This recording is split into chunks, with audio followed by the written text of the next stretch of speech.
Good evening, ladies and gentlemen, boys and girls. Now, I've just did something very risky, and I think I've broken stuff already because there were 3 of us before I pressed go live. Now there appears to be only 2, and I've moved out of the hot seat.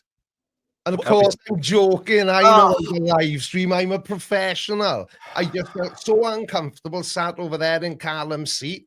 I wanted to move to where I'm meant to be and where I usually am while I'm live. Evening to everybody watching. Good evening to Sir Sick, and good evening to John the Skeptic and the mind behind the Super Atheist Friends collaboration. How are you, gents?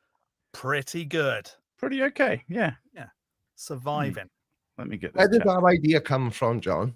Where did it come from? So I've been going to a lot of conventions here in the USA because I live in the USA. So I get to see a lot of these atheist content creators because, you know, the Brits are a very small portion of atheist content creators. So I see a lot of these folks and I've been hanging out with them. And I was like, I've got this idea. And I started floating it around to a few of them. They're like, yeah, this sounds good. So I've done collaborations, done stuff with Sick before and a couple of the other content creators in this thing. But I was like, how would it be if we did this massive one where everybody gets in, or, you know, not everybody, but as many people as possible get involved. Yeah. So do you think that the new collaboration feature on YouTube has made it better than it would have been? Because as far as I can tell, from what I can see in my analytics and the new collaborations tab, it seems as if it's made collaborations a hell of a lot more effective now than they previously were. I honestly think that being linked together, when you hit subscribe now on that, it offers you all of the people involved in that video. Yeah. Didn't know that. And I only discovered that this morning, in fact. So yeah, I think it's a good feature, and I think we need to. We had no idea how it worked. Right. I'll be honest, though, Sick. I was the same. I knew what it was and what it was kind of meant to do, as explained by YouTube, which is never really that accurate a gauge anyway. But I didn't have any idea of what it looked like in practice, and so I don't know whether it's because of things you all said in your individual videos. But if anybody mentions whiskey, they've come from Sir Sick. Right. Yeah. If for some reason they'd come from Forrest's channel. I'm not sure where cheese came into it. He just mentioned it out of nowhere. Yeah.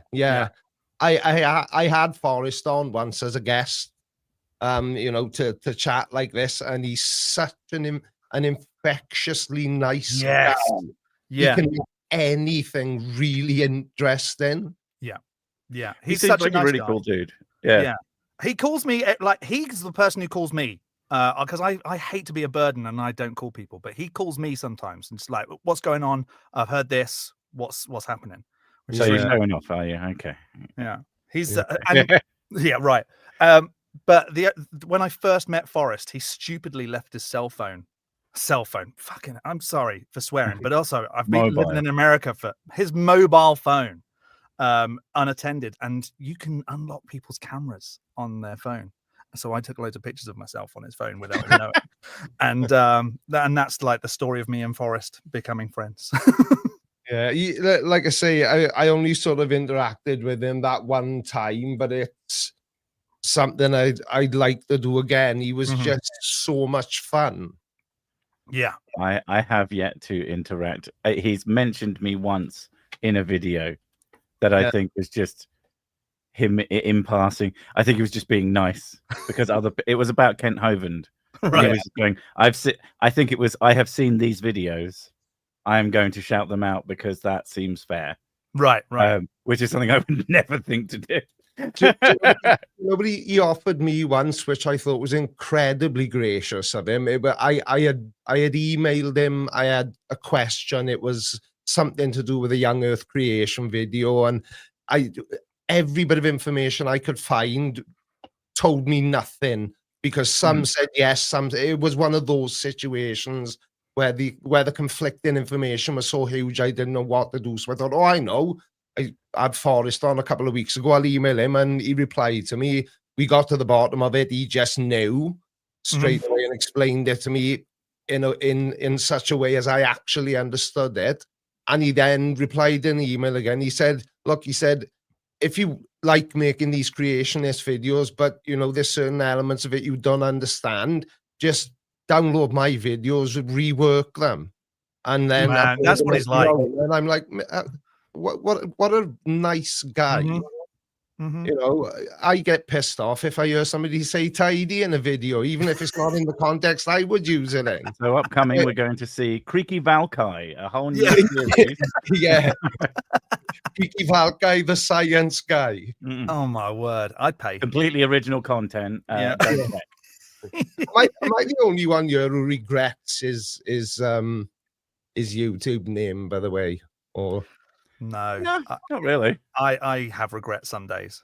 Yeah. Because people in America don't realize that a tick is a check mark, and they're like, "Oh, you're a blood sucking check." Yeah. Well, that doesn't work. Ring to it. But, oh, you suck blood from creatures? No, I'm not a tick. It's a check. Whatever.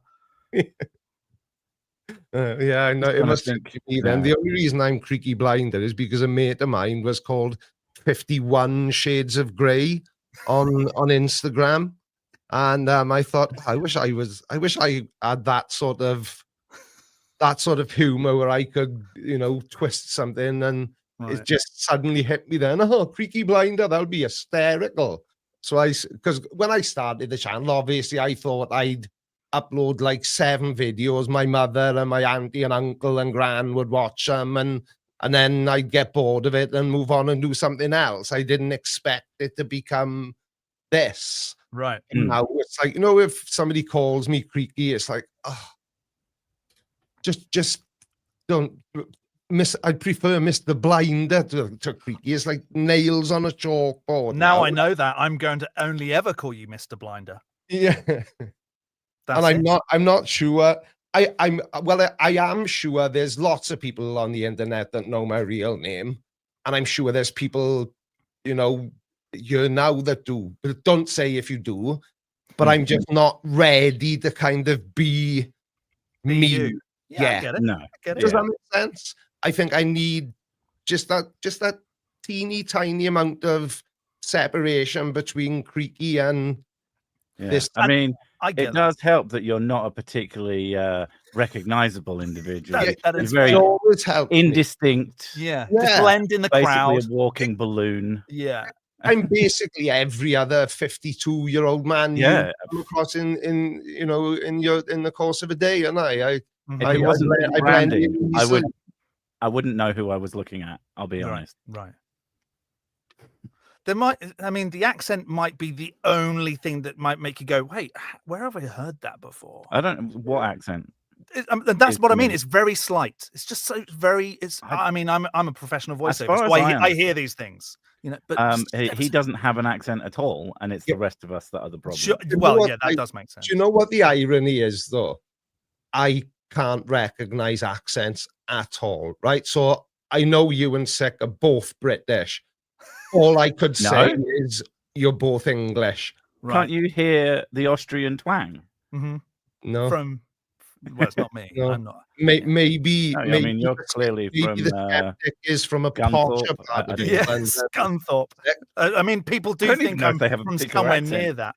Well, it's not the S part or the Thorpe. Yeah. Yes. But a lot of people do think I'm from or Kent, which they mutter when I walk past. I think it's Kent. Kent posh, isn't it? Yeah, well, I thought I saw your name in the supermarket, but then I realized it said thick cut. Oh, there you go. That is one of my favorite jokes. I love that. That's good. Bit late. I just remember I got buttons as well. Oh my God, buttons.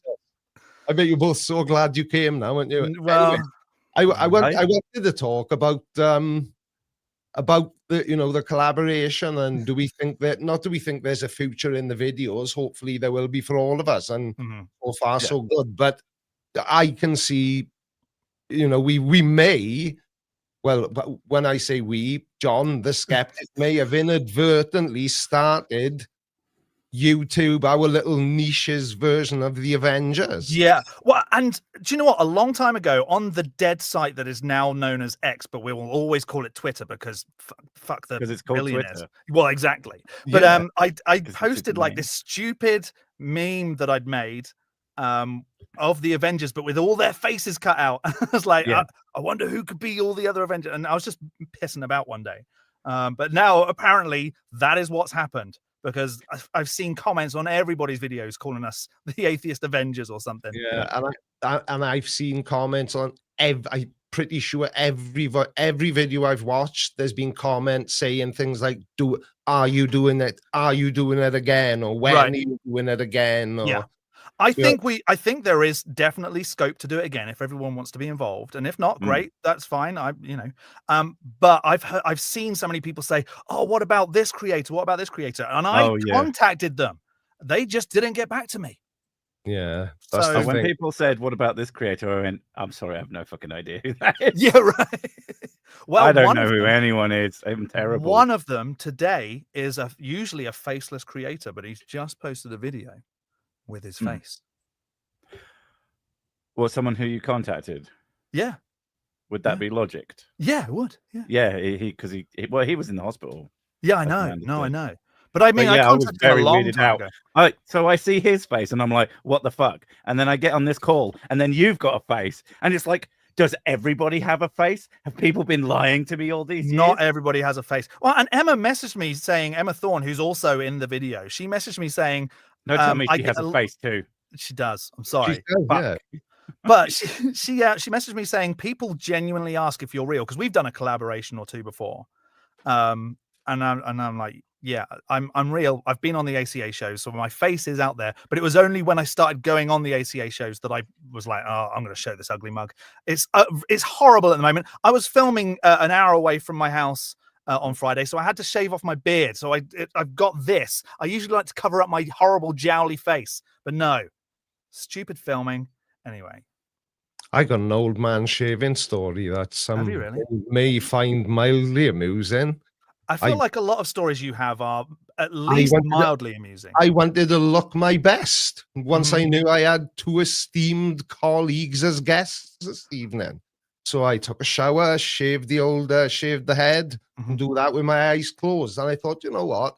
I haven't been clean shaven for years, but I'm keeping the tash. You gotta have something Part of the fun, brand. haven't you?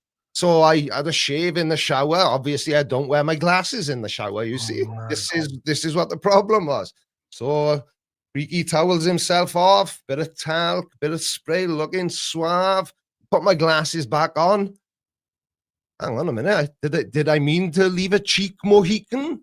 And why have I got No chicken. half a pencil goatee? I had missed so much. Oh my I think God. there must be special shaving glasses. They've got to be.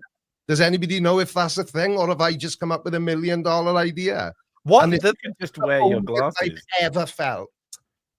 the weirdest thing out of all of that for me is that you use talcum powder, Well, Oh you yeah, know. that's such an old man move. right? Like, I don't know anybody who uses unless they're doing weird stuff involving like I special left suits. out my lavender oil regime so Oh, they wouldn't wow. make fun of me.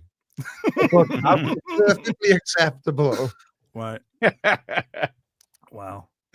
Now I feel like I'm If missing you're out. watching or listening. Mrs. Blinder was going to listen tonight because she thought they would make an interesting comment. Don't forget to spray the pillows with lavender, love, while we were upstairs, ready. And make sure the little lavender sachets are in my pants straw like usual, fresh ones.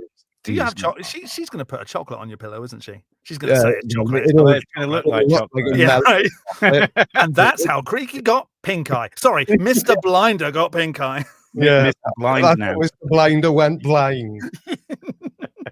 I think Emma is going to join us at some point. Oh, good. Because either I've forgotten how to count or there's somebody missing, and I just remembered Emma also said she would do her best to come on. It could be both. Yeah, so yeah. Oh, and JL Warren's coming on as well. Oh, great. Guys, The half gang. people I'd invited and they'd accepted that weren't here. I'm so used to Callum being, he's usually up in this corner, see, like Right. my little guardian angel, and he tends to make sure that I don't completely derail the conversation. How come he's not with you today? He's shaving in the shower still. Yeah, yeah. He's My, intentionally doing the I am Mohicans. over visiting from Ireland, and he came over last night for a a curry, and Callum had a bad curry. Oh, Nothing to do with the bottle of rum he drank. It was a bad curry. Yeah. Oh, it's always the food. Pushing buttons on behalf of his aging, almost 53-year-old father. He's nursing his bad belly after his bad curry. Yeah, So, whatever happens to me, it's always the fault of what I ate. Yeah. Yeah, that's why I don't really drink, because with me, it's not. I instantly blame the alcohol, even if all I had was 3 sips of shandy. That's why I don't drink. It's in part because I don't particularly like the taste of anything alcoholic. Except for whiskey that you love, obviously, it's your favorite. I can lie. I can lie if you'd like me to, but it just tastes like watery burn. Yeah, what, delicious. You need to get your backside, your butts down to Kentucky where there's proper bourbon. I'll be honest. I have come to a realization of late. I don't really like Scotch. It's just not a flavor that the idea that everyone says, oh, they all taste the same. All Scotches taste the same to me, and I'm not a big fan of it. Bourbon, so many different delicious flavors. Yeah, no, I tell a lie. Peaty Scotch tastes like arsehole because it tastes like TCP. Right. It literally tastes like medicine. It's disgusting. Why anybody likes it? I genuinely think they're fucking with me whenever they go, oh yeah, I really like that one because it tastes of TCP. Who likes the taste of TCP? Apart from an actual mental. It's not right. I don't like it. My preferences should apply to the entire universe, and that is fair. It's the same as I think I am, without any shadow of a doubt, the best driver in the world. Everyone else is rubbish. Even you two are rubbish. Everyone. I'm the only good driver in the world. I don't know perfect sense if that's normal or to be fair, I knew this guy when I was working in pubs, shock horror.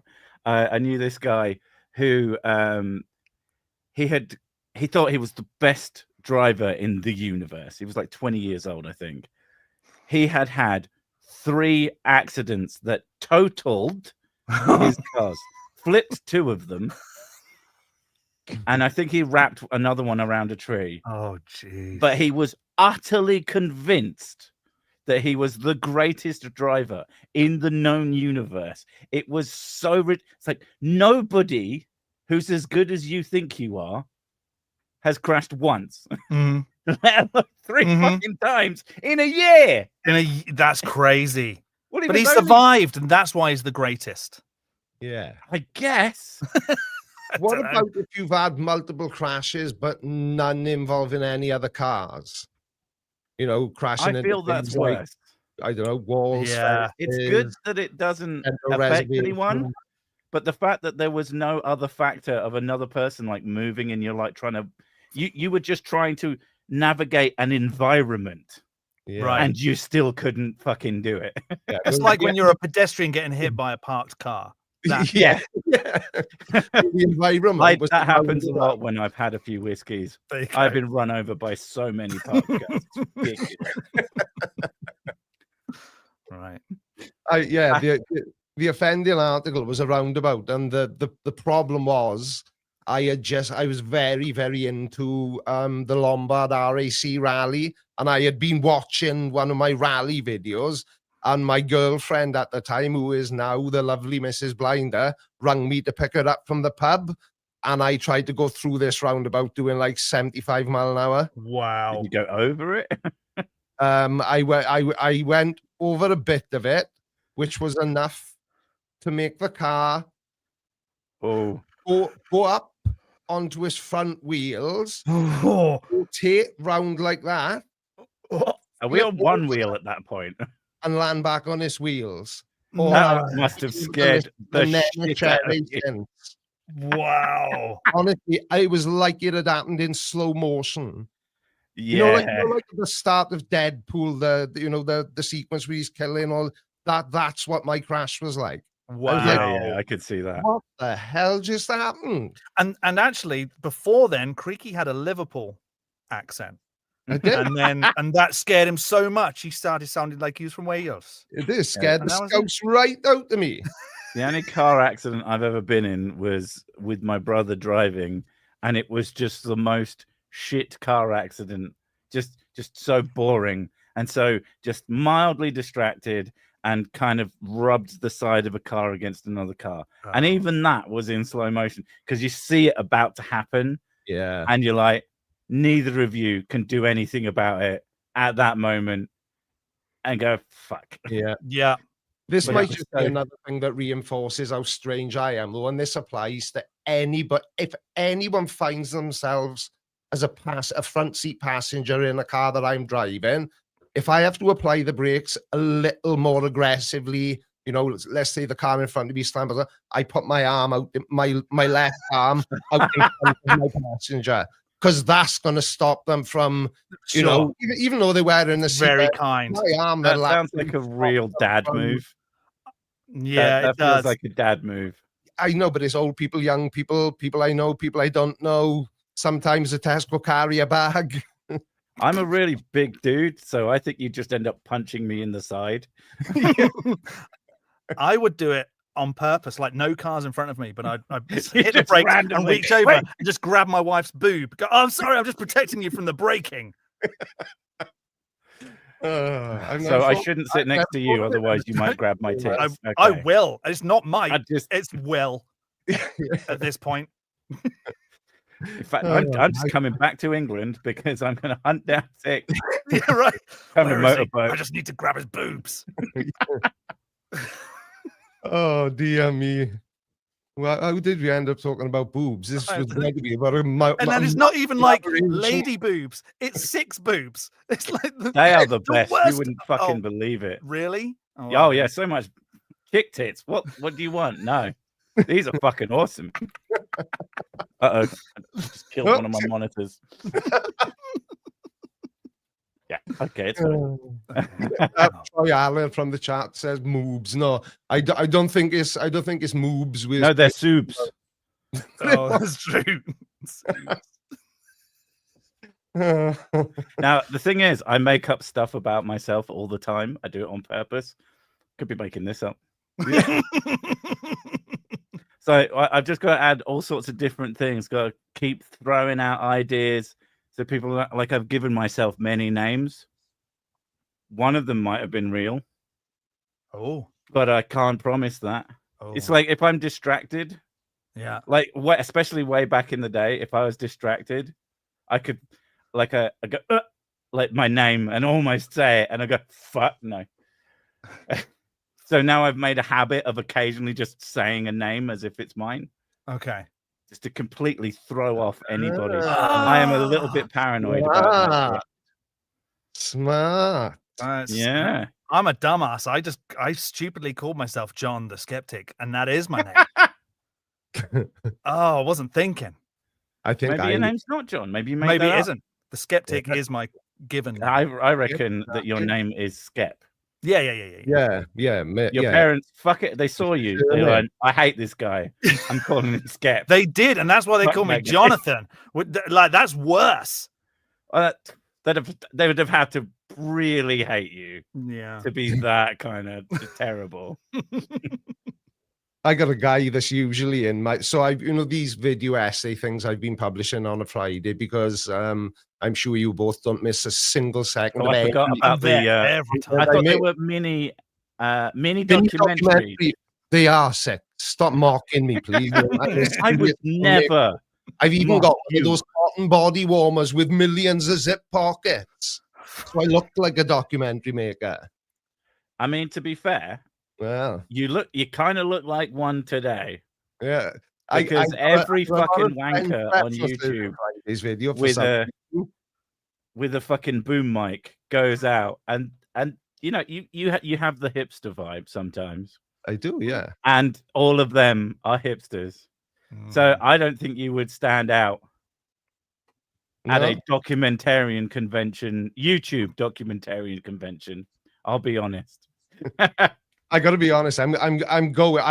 This is how special and important I am, right, guys? I've always known you were special, right? I've been invited to a creator event next week in London, and I know I don't understand it either. To I be wasn't honest, invited, but I'm going. I'm meeting Simon Dan. Simon Dan going as well. Simon Dan and Creaky will be in a creators convention in London next week. Are you going to be there as Creaky or Mr. Blinder? Because you did make a point of saying. Well, I don't know. I am technically a god because the Church of Tideology was formed just a few short months ago. Wow. Last week's stream, we ordained the Archbishop of the Church of Tideology, or I think that's what we called it. Callum's not here. He usually remembers these things for me. Is he going to come with you? Because you're not going to know where the fuck you are. No, exactly. Christopher for you. So, are you going to be speaking or something? Have you been invited as a guest, or are you just going to be there? I'm just going to be there lurking around. But I've had some. I hope these people aren't watching. Well, I'll know if they are watching because I'll get cancellation emails emailing me and saying, "Oh, can we meet next week?" So I'm hoping, because this has come via my brand manager, like they've been given us, there's 10 tickets, give them out to, your favorites or whatever, or the ones who you dislike the most. But I haven't. That's what I would do. I'll let you know which one it turns out to be. But I've been to one before, and they basically just chuck a load of YouTube creators in a room and say, "Fight." Yeah, talk to each other about YouTube. Here's some gorgonzola. Whinging. They just put like a donut in the middle. Yeah, right. And then they have to fight over it, and then the winner gets the donut. The winner and a new Canon DSLR just to film the video. A P900. Whatever. Yeah. The flat earther's favorite. Come on. I almost forgot we actually have the Holy Ghost of the Church of Tideology. Hey. He chose the title himself because Brian is so old, his wife has to iron him every morning before he goes to work. So he is the self-ordained. Does the Holy Ghost get ordained, or no? They just are. They just are. It's just an element of the Godman. Yeah. Right. Mr. So Godman to his friend. I feel like you should one up like Christianity though, and have 4. Rather than the triune of like the ghost, the spirit, and what That's actually a thing. Like any stolen biblical story, if you can trace back where it came from, the one in the Bible usually has more stuff. Does it? Really? It's really funny. That's why it's really funny when you see it. Almost as if they've embellished the stories to make. Yeah, because it makes it better. It makes it more believable. Which is what Mormonism is the best religion, because it's the third part in the trip. Because it's even more insane. Yeah, they have magic underwear. Yeah, they do. Do you know, I can't remember which one of the 9 videos it was, but there was a comment on one of those videos. It could have been either of you guys or any of the others who were involved, asking why we only ever pick on Christianity. I saw that, right. Oh, I can't remember whose video it was on. Me neither. I think it was on all of them, because maybe that asshole, it's not the same asshole, but it is the same asshole, right? Because they only have one brain cell to share, so they obviously have the same personality.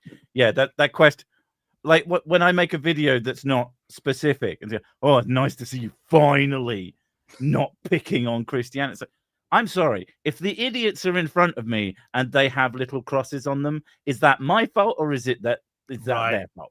I feel like it's their fault.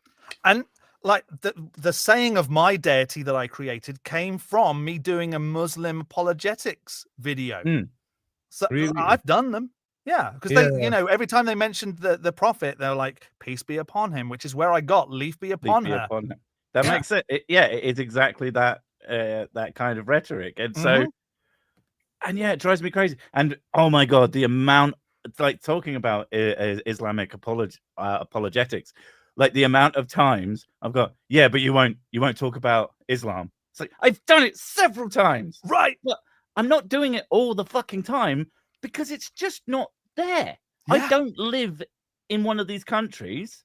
I live in one where there's something, and I speak a language shared with a country that has a lot of fucking idiots. Mhm. Yeah. I You don't should- think. You should move here because oh my god, No. there's even more idiots, and they wear idiot T-shirts that say "Hello, I'm an Hi, idiot." Oh, actually, I love Jesus or Jesus blessed me. You know, they wear those here. You don't get that in the UK. Yeah. I Because you would remember definitely, in England, you would visited definitely New have Jersey, though. So, pints sorry, of piss ripped out of you for that. It was, wow, that was a lot of sound all at once. I know, sorry, guys. I remember the first time I visited America when I went to New Jersey, and I asked Chris, what obviously is Christian, are there lots of church? And he said, you cannot throw a rock without hitting a church. Nope. He just said, So he come started for throwing a every lot of rocks. 7th or 8th building is probably a church. Yeah. I drive out of my neighborhood and across the street is a big church. Yeah. And you've driven into it so many times. I it's wish. still there. I'm not. I mean, that has happened over here, and I'm never going to be that person. But it did happen, like only a week or two ago, where Oh God. an ex-Mormon was like, "I'm going into this church." Oh fucking hell. Yeah, in Michigan. I was joking. Don't No, do yeah. that. No, don't. You'll wreck your car. Other bad things might Cars happen, are but expensive. Don't cars are ruin your car. expensive. I mean, in America, the kind that are and the kind of not. Yeah, that's Goddamn oh, everywhere. You should see some of the shit that's driving around here. Oh my goodness. There's no such thing as an MOT in this country. Oh there's no. not, is there? No. If your car's got 4 wheels and it moves forwards, you can drive it. Yeah. That's so weird. Yeah. That must Yeah. result in so many accidents. that Yeah. Could have been completely avoided. But also, like the wildlife here are just dumber than UK wildlife, and they just they cross the road, and so that wipes out cars as well. And people are like, well, I can't get this fixed. So they just drive around vehicles that have been almost totaled by I giant. know that's a thing in Australia because I have yeah. Australian family members. As a British person, that's like almost a fact. Right. I don't know if you two do as well. I do. but- Yeah, I've got Yeah, an uncle in Melbourne. but I rhubarb. My cousins live in Australia. Yeah. They have rhubarbs on their cars, Mhm. which are just basically fucking great big Mad Max is real. It's just Australia. Yeah. And that, huge bars across because fucking kangaroos will just jump in front of your car, and Yeah. they're bigger than a person. Yep. My These wife, fucking I'd lived here dude for I think I'd lived here for 2 months, and she wrote off her Mercedes by driving into a deer. Wow, Yeah. that is so Yeah. much brag in one sentence. Yeah, it's because she's a lawyer. My so wife, she's killed a deer, totaled a Mercedes. She's Yeah. amazing. Yeah. It must be really totally. brave, though, just given the fact that she drives in America, because I Yeah. was absolutely terrified everywhere I went. Well, American drivers are a whole different breed because they just don't give a shit. And Yeah. so I am terrified when she drives. So I drive everywhere so that I don't have to be driven by her because Yeah. it's terrifying. Yeah. And like I say, even though I consider myself the best driver in the world, minus America, Sure. it was just berserk. I drove from we went to stay in New York City for a couple of nights, and I drove into New York City. Holy Oh, he God. hit New York Total the City. car. Oh, damn it! Millions of It is more- big. You can't really miss it. Yeah. You could have driven round. God. Yeah, where the hell is this bloody place? But how many lanes shit, I'm of on a top of it. highway do you need? You thought the car was bad. You should have seen New York City. Yeah, honest, Ruined. I got stitched up by a monk. Every second person's a rapper trying to get his career off the ground by selling his CDs. Yeah. Do you want to Including ride you, on the back of obviously. on the back of my electric bike? It's only $99 an inch. It's berserk that it is. Wow. And you know, of all the places in the world, right? That was the first time I ever got recognized in public was in Taco Bell's toilets on Times Square. But it was nothing to do with Somehow YouTube. I It was something else. had my knob I in my hand. recognize that smell. And it was like, how did you know it was me? I'm having a pee in the corner. Again, Which did they see first? Was it? Inconspicuous? Yeah, they saw the back end of me, but it was when I had my dreadlocks. Oh, okay. So Yeah, but they that- didn't like peer around and go, "Oh, hang on, who? Oh, Creaky." But it was bizarre. It was. He looked. He saw a massive cock. Bizarre. I know and that must be penis. freaky. I've Yeah, seen I that know. penis before. Yeah, And you it's won't know attached it's me to because another. both my hands are being used, one for steering and the other one usually to scroll through TikTok. Yeah, And then right. quickly Oh, put I'm my phone so away glad 'cause that I was feel like a something else. weirdo that I'm looking at my phone while I'm peeing if Mm. anyone else comes in. But I don't know. You were watching your own videos, weren't you? That's what happened. You were there going, "Oh God, I'm so fucking amazing." I went, "Creaky Blinder, I know you from your phone just now." Hang on, are you trying to tell me that you don't like your own videos? I mean, literally hit the like button on your own videos. I'm not I've stupid, never of done course. that. You got to get it going, haven't Yeah, you? right, You can't right. publish a video with 0 likes. I dislike all my videos. That fucking asshole. He's got my voice. Hate that guy. Now, I only you know- like in terms of enjoying my own content. yeah. It's only like years later. Mhm. I'll watch an old video and go, "Fucking hell, that was hilarious. Yeah. I'm so shit now." And that happens, and it'll be the same. And I'll look back and I'll be like, "Oh, that's so much funnier." Yeah, I think Do you know what recent I jokes are think just it not is, funny. I think once I've forgotten that I've made the video, Yeah. then it becomes more watchable. Like Right. these mini documentaries, I'm not sure if I've mentioned them, that I've been publishing on a Friday.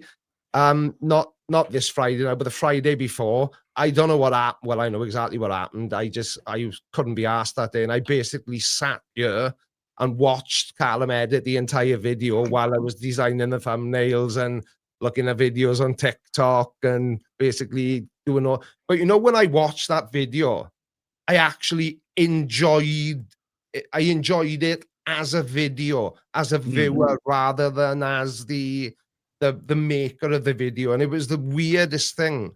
And I wondered if like bigger creators that they've got like bloody couple of editors working for them and all this. I wonder how they didn't even write their own script. Well, yeah, exactly. They've literally got to a point where they are just performing. They're just the face of the channel, kind of the presenter, rather than like us three. We are the presenter, the writer, the editor, the bloody the tea and coffee maker and all that nonsense. But I don't know why, because I don't even like those things. I've just got hundreds of cups around me, and I'm so confused. You'll find a use for them one day. Yeah, I just throw them in my eyes. It's the only thing that keeps me awake. Wow. Yeah, maybe if you can't sleep one night, pre-sharpen 10,000 pencils. You can put them in all them cups, then. Yeah, there you go. Nobody had I'm you. so confused by that concept. Why do you have sharpened pencils in a cup? Oh, right. Through the handle. Yeah. I was thinking that they still had coffee in them. I was just thinking really large cups, and I could see you sat at the bottom of one, cross-legged with a pencil sharpener and a pile of pencils next to you. So I'm don't still know what you very think confused. Why did Creaky do this to me? okay. I would like to thank the Super Atheist friends for. I thought it said demonic. That does say demonic. It It says is demonic tampons. Yeah. Yeah, I have got a habit of terribly reading these out. We command you to come up. Hang on. We command you to come up and out by fire in the mighty name of Jesus Christ. There is no Jesus. The Jesus of the Church of Tideology is called Callum, and he jipped out tonight because he had a bad curry. Yeah, right. But he'll be Callum back had in a 3 bad days. curry for your sins. Yeah, Well, but he'll be wasn't back as in bad 3 a days. curry as it wasn't as bad a curry for him as it was for me. And as Uncle Bryn would say, and I'll tell you for why. Because it was 92 frigging quid and I paid. What? Wait, what? Oh, I swear on my life. How much curry did that acquire? Was it the one? No, Can't have it been wasn't one one. curry. It was like There was If you paid 92 quid for a 7. curry, we can't be friends anymore. 7. 7 of us. Yeah, That's very well priced then. That's not too bad. Yeah. It was still 92 quid that I had to pay.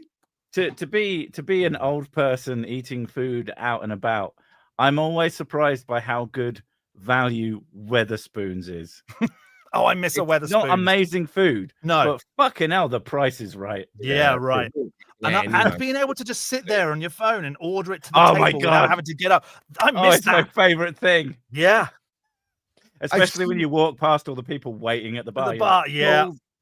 Yeah, but I thought they'd stop that system because of YouTubers. What they were doing, they would go live in Weatherspoons, and they would, because is there like a QR code or something? Yeah, something.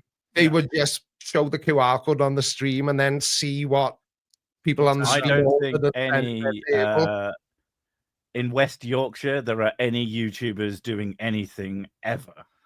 That's fair. Which is where the broad area, and that's a big area, so you ain't gonna find me. Yeah, I would.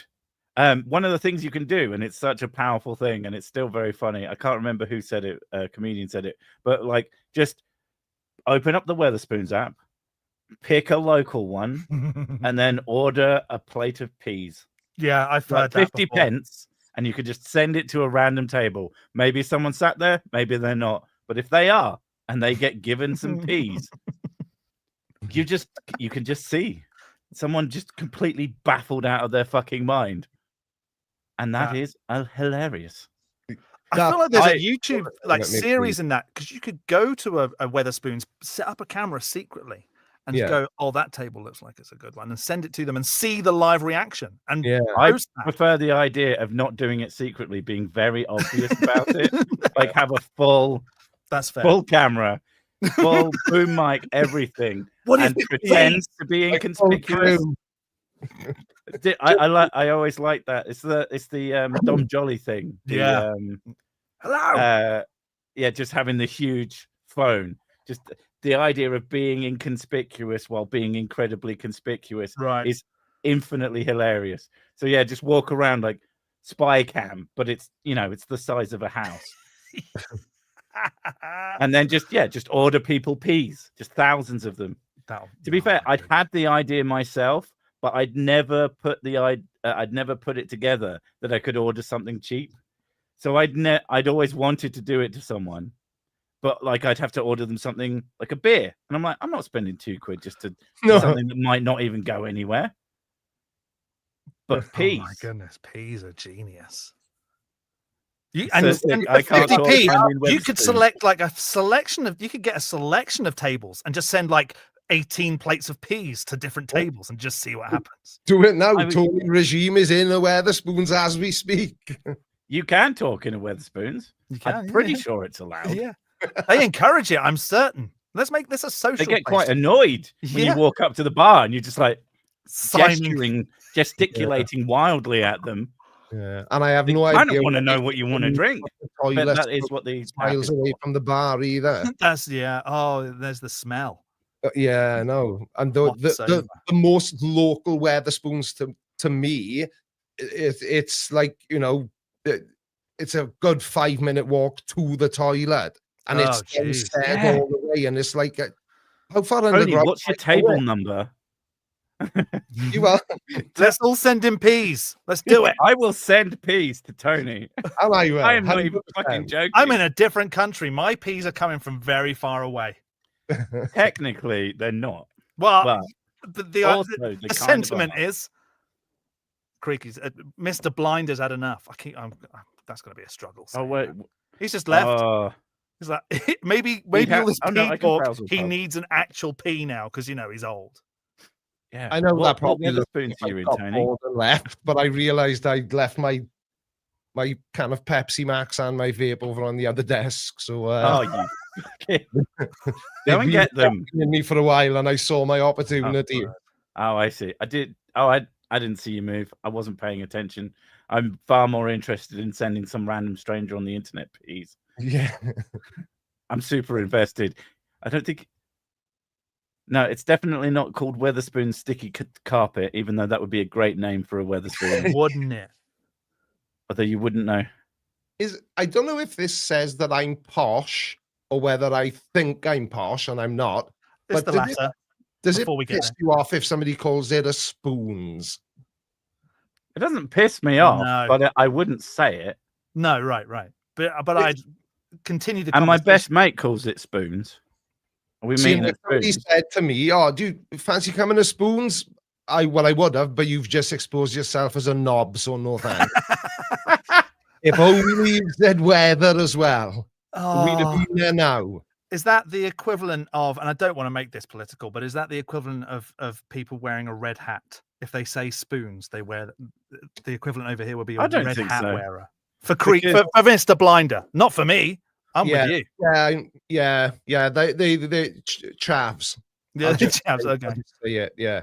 I'm starting to think that Tony doesn't want me to send him peas. Yeah. He's not sharing his location. No. He's not sharing his table. Yeah. Speaking of sharing location, I did see a couple of what?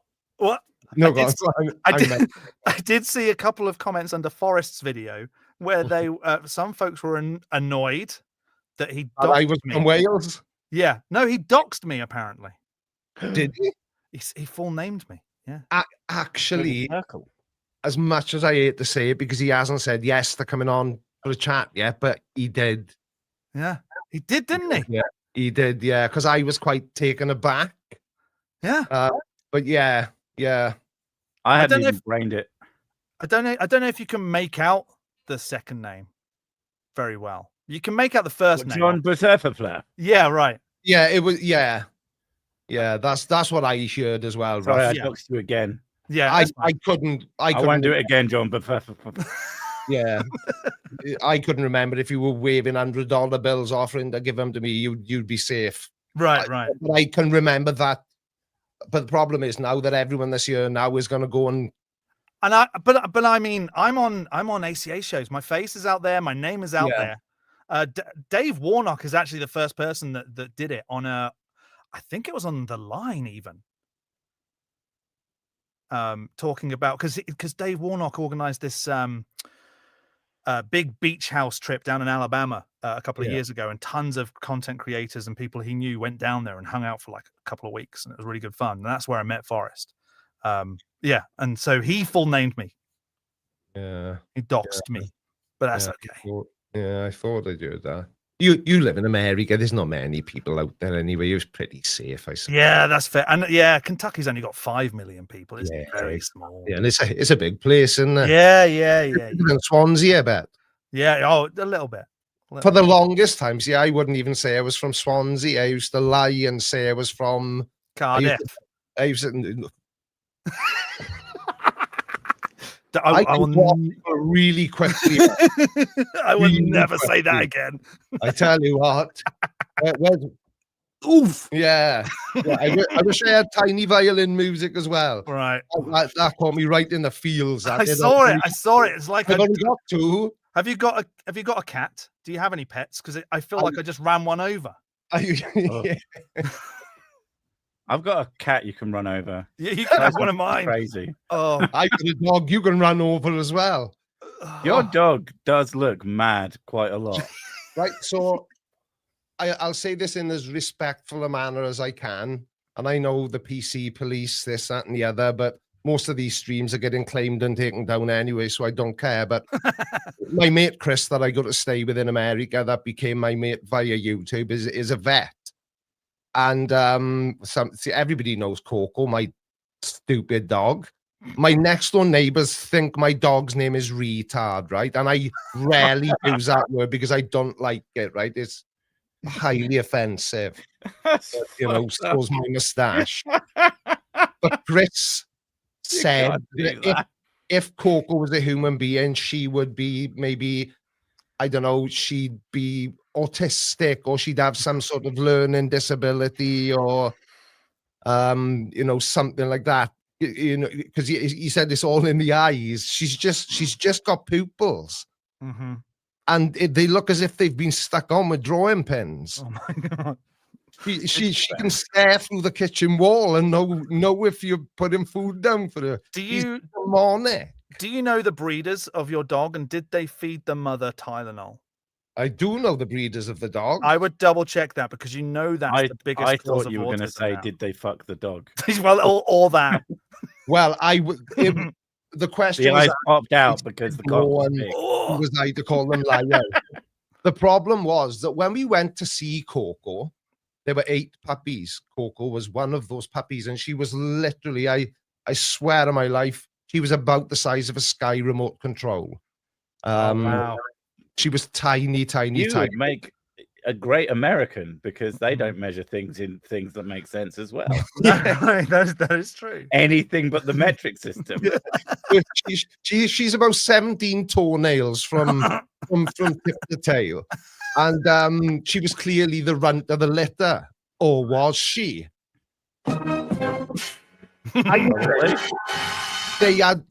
This extra puppy, just because she's a Chiweenie, which is a Mexican hot dog, a Dachshund Chihuahua cross. But Mexican hot dog is my favorite one because I'm just a big man child. But none of the other puppies. You know what else we call that kind of dog? Sausage dogs, wiener dogs. I think they stole it from somewhere and palmed it off on me. And not for free either. I had to pay for that amount of stupid. Yeah, I really, really find it funny when people say, oh, and if you pay for a hybrid, it's like, that's a mutt. Yeah, right. That's just a normal dog. That's how dogs work. So the people not special. Off, I knew them well enough to say to the dad, you do realize that dog you'd have been giving her away 10 years ago because she's just a mongrel. Yeah. You know, when it's like, oh, my neighbor's Alsatian got my, I don't know, Great Dane. So you got a mixed dog then, which you people would give them away for bugger all. Yeah. Now, if a poodle shags a Shih Tzu, it's $2,000 a puppy. It's a shit poop. It is a shit poop. I was thinking that. A quick question: is Tony still in Weatherspoons? Just want to know because the comment's been there for so long. He may have finished his drink and left by now. Yeah, no, do you know what that is? That's Callum's fault. That's Callum's fault. And I thought the question was going to be, can I go yet? Was your curry worth it? Poor Callum. You fucking arsehole. I don't want to, but I've got to go because I've got to go to work. Yeah, I have to go do a thing with my kids. Oh, we watch their program every Sunday. I can hear it in your voice. Either of you, I know you've both got to go, and this is an actual question. Have either of you noticed this weird thing in live streaming currently where it's adding digits to people's names? No. Not sure what you mean. Like, for example, Mr. Andrat here, who is he's always at my live streams. He always was. He's been around for years. Right. He's always just been Mr. Andrat. There was never a 625. Huh. I can only assume because he was forced to take the @ name. Because eventually, I think everyone just was given one. Ah, right. Yeah. And so if you didn't have it, it just gave you one. From / the Creaky Blinder. Some fucking piece of human trash had @ Sick already. What? And I'm so fucking pissed about it. Is that, and that's so why upset. Crusader's there? Yeah. No. I'm so upset. It's the same as my Twitter handle. So it's like not the biggest deal in the world, but I'm like, fuck. Who? Why did they get it? Because I got very early access to it as well. Right. Yeah. And some gigantic butthole stole it from you. Turns out it was a really nice guy, but fucking I wanted that Creaky on all my, just drop the blinder and just be, like Prince or Madonna. So, the bit that you don't like, right, made as your main thing. It should be Blinder. It should be Mr. Blinder. Mr. Blinder. Change it all. Get rid of the. Almost like he's asking for it. Right. Or the full on. But I wanted to be @Creaky on all sorts of, and like some random wrinkly old granny from the arsehole of America somewhere has had the username Creaky since like 2012. She's never even send one single tweet. Oh, I'm glad that you added from America to that, because I was like, well, you're just self-describing here. I'm assuming she's in America because Oh, okay. she won't reply to my correspondence saying, "Oh, bitch, give me your name. I want it. Don't you know who I am? I'm special. I'll send you a photo if you want to see how special." But it'll be that one from the toilet in New York where you're like, oh no, I'm watching my own videos. No, my phone's pointing at my face, not my pants. Okay. No need to panic. Okay. And I tell you what, this shows how naughty I am.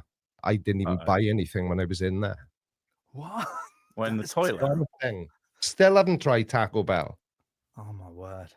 But I've had a I weird see. You went to the toilet. I was like, what do you buy from a toilet? Condoms, I guess. In some clubs in the UK, you have to pay £1 to get like some gum or something, right? Yeah. So, All the toilets in the UK still sell chewing gum. Yeah. You got a fresh breath when you're out meeting ladies. Yeah. That was a long time ago, though. Things have changed now. Yeah, I know. Wow. Well, I'm going to shoot, but before I go, there will be more. We will do this again. Yeah, 100%. It's a promise, not a threat. Yeah, right. And we're going to get more creators involved. We will get more. It'll be bigger, worse. Yeah. It'll be more annoying. I'm going to have to cut you both completely dead like I've been doing for the whole stream, but people seem to be thinking that this is the end of the stream. It's not. Oh, no. I got another guest coming on. We're just leaving. We're ducking out. We've had enough. Him alone. Yeah, they've had enough. And I can't say I blame them. I bet the way Sir Six profile picture looks now, I bet that's exactly what he would got like if he appeared. Is this? Are we done yet? Yeah, that is how I am with life. Yeah, I'm the same, to be honest with you. The thought of speaking to people generally horrifies me, unless it's in this context. I'm fine doing this, but if you had said, "Oh, the three of us meet up for a pint," I'd have. I can't. I know how to cancel that out. I will always ask you if you want to go to Spoons for a drink, and then I know that you. Yeah, then you know I'm not coming. Yep. If you ask me to go to any pub, I'm already there. I would just disappear from in front of you. Just vanish. Like, stand in a toilet in a pub. Say your name 3 times. Yeah, I'm starting to see a pattern here. I think his name might actually be Weatherspoons, and that's why I'm so terrified about revealing it. It's more like Weatherspoons. You should have stuck with Sir Sick. That's much better than Weatherspoons. What a stupid name. All right, I'm gonna fuck off. Yeah, same. Good to hang out with you both. Yeah, it's been fantastic. Take care. And thank I don't know how to leave this. No, how do we go? Try not to talk. But thank you guys. It's been fun, and we will. I'm guessing the Discord server's just going to stay there now. Yeah, we're going to keep it because I think it's a good place for us to just have chats about stuff. Even if it's just for throwing ideas around about stuff. That's exactly what it's there for. There we are. Awesome. Right. Thank you. Bye. Love your faces. Bye. There we are. There's John. Oh, bye, John. Bye, John. Bye, John. Bye. I'd bring him on quickly, but they went anyway. You're clearly as popular as I am, JL. Apparently. How you doing, pal? I'm good. How have you been? Not too bad. So the I was chatting to the guys about this collaboration. Mm-hmm. Just a brilliant idea, and I don't know how you feel about it, but the three of us feel that we've kind of started something now that has potential to be its own thing. Oh yes, absolutely. The feedback that I've been getting in the comment section is really supportive of the idea of continuing it into something, either a regular thing that we do, or obviously increasing the size of it. I'm getting a lot of Super Atheist Friends 2, The Reasoning, and Super Atheist Friends 3, stuff like that. Reason Hard, stuff like that. But it was a blast, and I think the collective effort is something that today's climate really calls for. Having everybody on the same page, approaching it from their different styles. But I think it really is called for, especially today. So that's the challenges. Way of looking at it, actually, and I clearly hadn't thought about it this way, but it was a good way as well of showing, like you say, the varying perspectives based around exactly the same things. Not that there's anything wrong with being religious. If you want to be religious, be religious. I don't care. The bit I don't like is the ramming it down my throat bit. Right. That's where my objection lies. And I saw comments on all of our videos. I can't remember whose specifically, but you know, comments like, "Oh, atheism has just become its own form of religion now." And I found that interesting because until I joined YouTube in this sort of iteration and ended up doing what I do, yeah, I didn't believe in God, but I certainly hadn't labeled myself as an atheist. I had never, you know, nothing had ever happened that I needed to say, ah, yes, but I wouldn't agree with that because I'm an atheist. Right. And I think it's that sort of, it sort of showed that we think similarly, but we're not an organized thing. Right. You Yeah. know, There's no like centralized structure to what we do. There's no atheist meetings that we go to. There's no tenants. It's a big thing that I push on my channel as far as like bridging the divide is ensuring. One of the biggest things I've run into is ensuring that when theists talk about atheists, they have a conceptualization of what atheists are, whether they were indoctrinated with it by like, you know, their church authority figures or their parents or whatever, is understanding what atheism is and what it entails. And that you can see from, if you look at, you know, just the 9 of us, and there's so many more out there, and I can't wait to the second one. It's going to be so much bigger with so many more people. But just the 9 of us, you can tell that despite the fact that we don't accept the proposition as being true, that we don't believe it, we hold a lot of us hold fundamentally different philosophical positions, and some maybe even scientific positions when it comes to various things. Where there's a lot of overlap, but the fact that we're atheist doesn't inform why we hold those other positions. And so trying to argue against us, and that's been the biggest thing that I've seen, is like, now people get to see this. They get to see your input, my input, Forrest's input, Jacqueline, Sursic, everybody, you know, John,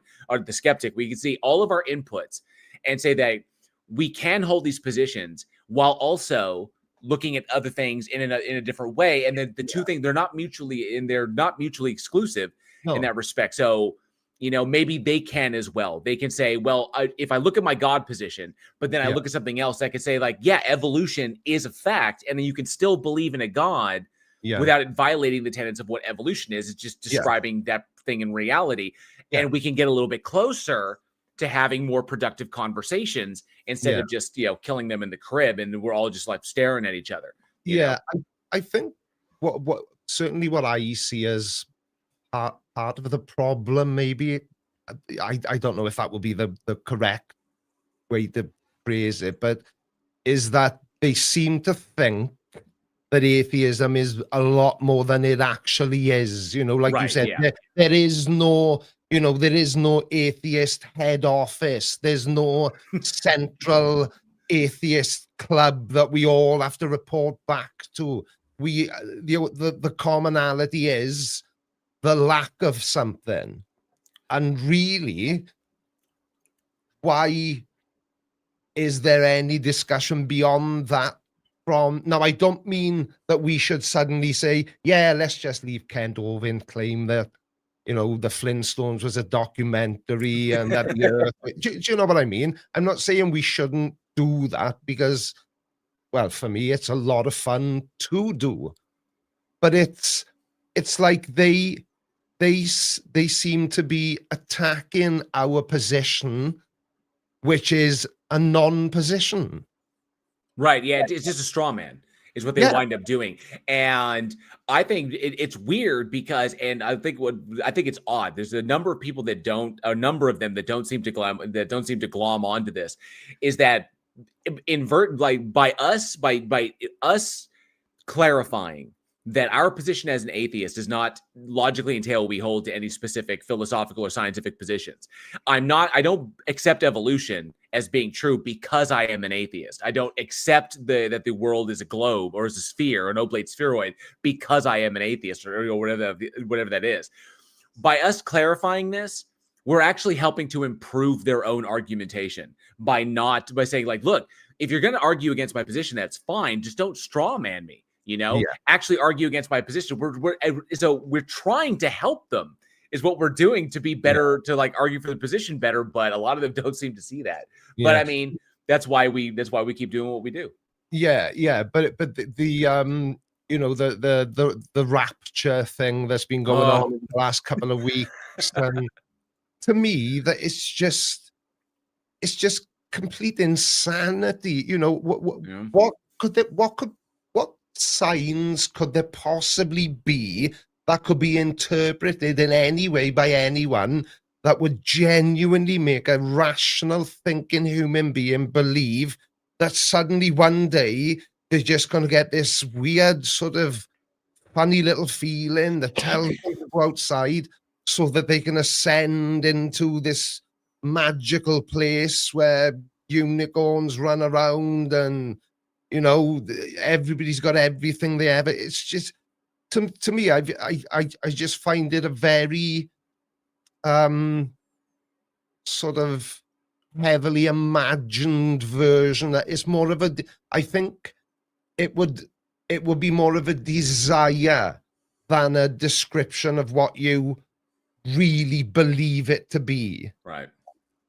Have I explained that sensibly? The biggest thing I did, this concepts like the rapture, those individuals, those like Christians who believe that such a thing will take place. Yeah.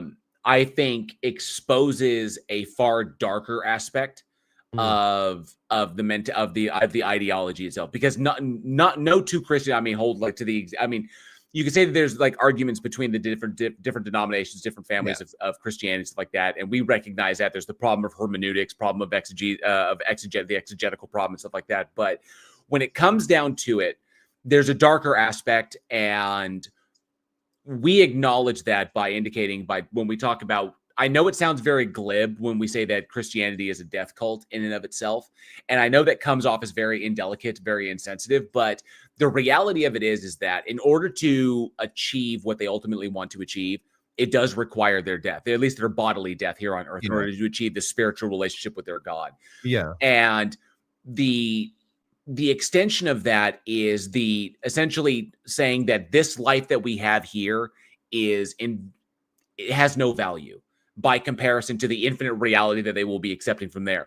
Yeah. And it kind of tells on themselves by indicating by basically it's them subtly saying that they are dissatisfied with the life that it exists here, with life on this planet, with like how we are as humans, that they are ultimately dissatisfied with that. They would rather something that they feel or have been indoctrinated to believe is better. And so the idea of the rapture indicates that there is something better that is beyond this, that this is a temporary state. But all I see it doing, and I see it as an extension of it being a death cult, because they ostensibly want to die. But I also see it as an eschewment of responsibility, because if there is no great, juju in the sky that's going to come and save everybody and just rectify everything, then all of the problems that exist here are no longer our responsibility. Yeah. Ultimately, it's going to fall on the God. So that eschews them of any responsibility that they have as a person to do something for their community, to do something for the world, or to do something for whoever, That was one of the hardest things that I ran into when I was deconverting away. It suddenly dawned on me the weight of my responsibility for my own life. It was recognizing that I am responsible not only for my actions, but my inactions as well. When I chose not to do something, when you tell yourself, God works in mysterious ways. God never gives anybody any more than they can handle. God has a plan, yada, yada, yada. All the ways to not do something yourself. And that was really scary to me at first, because I was young. I was in my early 20s, and I was just like, and I was like, and I almost couldn't deal with that psychologically. I was like, and then because I started looking at all the times in my life, in my past, when I could have done something, and I actively chose not to. And I'm like, that's all on me. But then I made the choice that I realized how empowering that is, because now going forward, I'm more aware. Yeah. And I've accepted that. But a lot of people can't do that. They whether it's their parents or their church or whatever. Yeah. They don't prepare them for that. Luckily, my father was pretty tough, and the way he raised me, so I got kind of lucky in that respect. But I see that the whole rapture, the phenomenon that was taken TikTok by storm, Oh, is just an extension of that. Yeah. And I was gonna respond to it, but I responded to the last one, Right. and I feel it was like this is not going to go anywhere. So, Yeah. but I see but the religious hysteria was real. Yeah. Yeah, this So, is what I mean. People selling cars. But I saw one video, of course, on TikTok of a guy, and the poor guy, he was in tears. He was so convinced that the rapture was going to happen.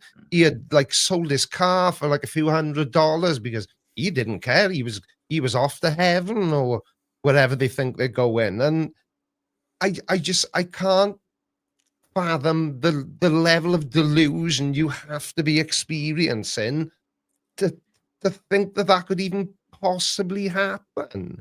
right. It seems more it so what you were just saying, it sounded like you weren't specifically talking about like, acts of kindness or acts of generosity, but that thing where us stinking atheists have no moral compass. And there's a line from the Ricky Gervais show, the I got the worst memory in the world. Is it the one where his wife passes away and Afterlife? Afterlife, yeah, brilliant show. I tell you what, and some of the things he says in that, they're really, really poignant. And the way he explains it, and it's, to me, and obviously a theist would say, "Oh, but you're biased, Creaky." I think an atheist is more likely to do something randomly kind for somebody for free. I can't think of a better way to describe it without any expectation of reward. Agreed. There was a Jewish rabbi. There was a Jewish rabbi. There was a rabbi who made that same observation, that the rabbi appreciated the existence of atheists because atheists were examples, in his eyes, atheists were examples of people who did good just for the sake of doing good.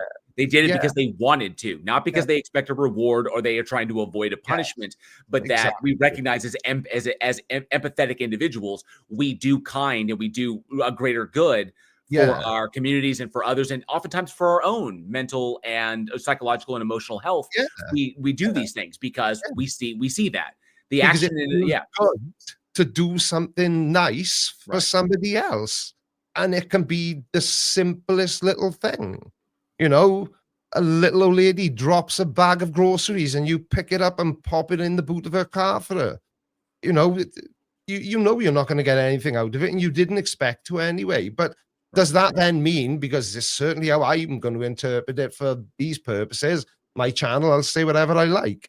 Christians only do kind things because there's something in it for them at the end. They're going to get to go up there and everything will be awesome, and they'll meet up with all that. So really, that makes the average Christian far more selfish than the average atheist in regards to, random acts of kindness, for want of a better term. Right. And like you mentioned, Afterlife, that conversation that Ricky has with Diane Morgan, who plays Philomena Kunk. I love that character, but the conversation he has with Diane made the rounds on YouTube as a short. But the conversation when he was kind of like analogizing, the interest and the amazingness of this life, but just because it's going to end doesn't mean we should just turn it off. It's kind of like, imagine if you only get to see the movie one time, you know? And so it's kind of like that. So I'm just not going to turn it off. No, I want to see how it's going to end. I want to see where it's going to go, what's going to happen. And I always like that. I think Ricky does a really good job of putting things in a very simple terms that people can easily grasp. He doesn't bog down in trying to get into the deeper philosophical concepts, which I don't think you need to do. Most people aren't interested in that, like I am, and other people are. So, which is fine. But I think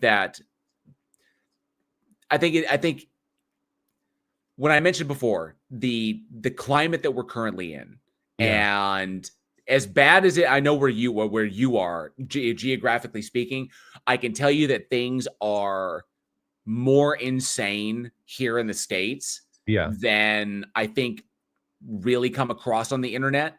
And some of the more crazy stuff that you hear is actually the norm. So the funny thing is, though, like, I think Chris is here in the side chat now. Chris Shapley, my friend. We went last year, stayed with Chris. We went the year before, stayed with Chris. We wanted to go this year, but I'll be honest with you, JL. The reason I haven't gone is because I was afraid to go.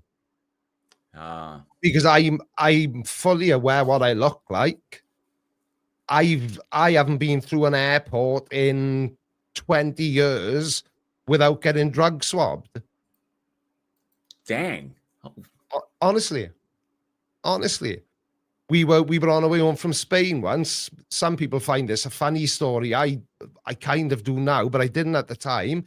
We had just put the cases through the X-ray machines, and we were, the kids were fairly young, 10, 11, 12 years old. And Callum he was into rappers, and he wanted one of these cool belt buckles.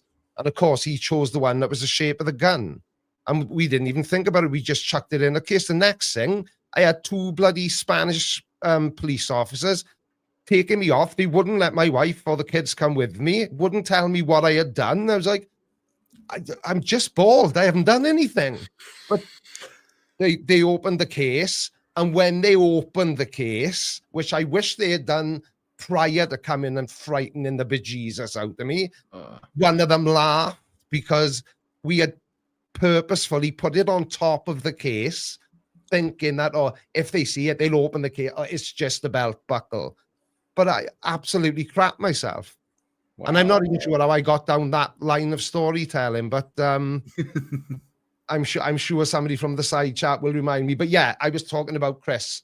Well, I wasn't talking about Chris. I was talking about the fact that in realistic terms, I'm too afraid to come to America this year because I don't think I do well in, I've forgotten what they call it now, and I'm afraid to say it anyway in case it's hugely offensive to Americans. But I don't want to be, dragged off in handcuffs because I've got a lot of tattoos and gigantic holes in my ears. And because the first time we came, I was amazed that, it was my first experience of an American person in America, and it was one of the TSA agents. They got no sense of humor in America, have they? The TSA agents? None. No, nothing was funny. Nothing was funny to them. And I always try to be, not act a clown all the time, but I always try to be as jolly and as pleasant. But literally, it's like they're legally obliged to have every. It's how they're trained. Yeah, it's any chance for you to kind of. Yeah, any chance that or any attempt by a passenger to try and establish a kind of rapport with the individual is what I try to do. Right, it's they're trained to interpret those attempts as a way to try and distract them from doing their job. Yeah, and so they get even more standoffish, and that when the more gregarious you become, because why are you trying to be my friend? Why are you trying to distract me from my job? Why are you doing that? So they're trained to be paranoid. Because that's why are you here? I'm here on vacation. Where are you staying with my friend? Where does your friend live? He lives up blah blah blah in blah blah New Jersey. But how much money have you got with you? What, cash? I think I had changed like 500 quid into $420 odd, whatever it was. I can't remember, but that's not enough for 2 weeks. No, I've got bank cards as well. Could you show me your current balance? And at that point, I was almost at the point, and I was like, "You taking the piss?" And he was like, "No, we need to know that you're not a risk of being a drain on American society." I was like, "I've only come for 2 weeks, mate. I just want to see American stuff. I'm not here to do anything other than look at American stuff." But it was just, and I thought with it being that way, like when I was being relatively normal and you didn't have the things going on, in the political climate that are going on now, I just think it's too risky for me to come. I would agree. I actually would agree with you. Yeah. I would say that I myself am For the first time since I've been doing this kind of work, I'm legitimately concerned. My wife is also legitimately concerned, given some of the rhetoric that's going on, and considering where we live. We live in the U.S. is an arterial red state, Right. and when memorandums are coming out from the president, from the White House, that literally are kind of like branding us, everybody who was involved in the collab that we did, branding all of us terrorist adjacent. Right. That's when things become scary. And it was the first time I'd ever like considered on my channel. It was like I had to ask myself, is it worth continuing this? Yeah. Because it's basically painting a target on my back. Yeah. You never know, because I'm not saying it'll happen tomorrow. I'm not saying it'll happen next year. I have no idea what's going to happen until the midterms. Midterms will give us an idea as to what's going to happen. But for right now, that's what we've been branded. Me, Forrest, everybody here in the States, it's Skeptic. We're all terrorist adjacent. Yeah. And so that's for us citizens. Yeah. And for anybody, I would recommend not traveling here, because it's just not worth it. But I think is also why it's so important. And the timing was so brilliant with what John did. The timing was so brilliant for us to get together and do this, and to do it again soon, because we need to have more of these. You know, we need to constantly bring this up in a greater deal. And I think it worked for the algorithm too. The dark god algorithmo seems satisfied. Give me a day off. I'm up about 1,000 subscribers, which I am over the moon with, because I'm not sure if it's been the same for you, but things haven't exactly been going brilliantly for, it seems, for any YouTuber for the last sort of month, maybe 8 weeks. Things have been a little bit off, so being involved. And I'll be honest with you, when I was gonna say this to John when he was on earlier, but I was this close to not participating, because when you get into that place where you're like, why am I bothering? Nobody's watching. This is shit. Everyone here, I'm not going to bother with that stupid bloody collaboration. And literally, John sent me a message and said, "Have you done your videos?" And I said, "When do you need them by, John?" And he said, "Well, today, really." I said, I basically typed out like a sort of an old man, old man noises.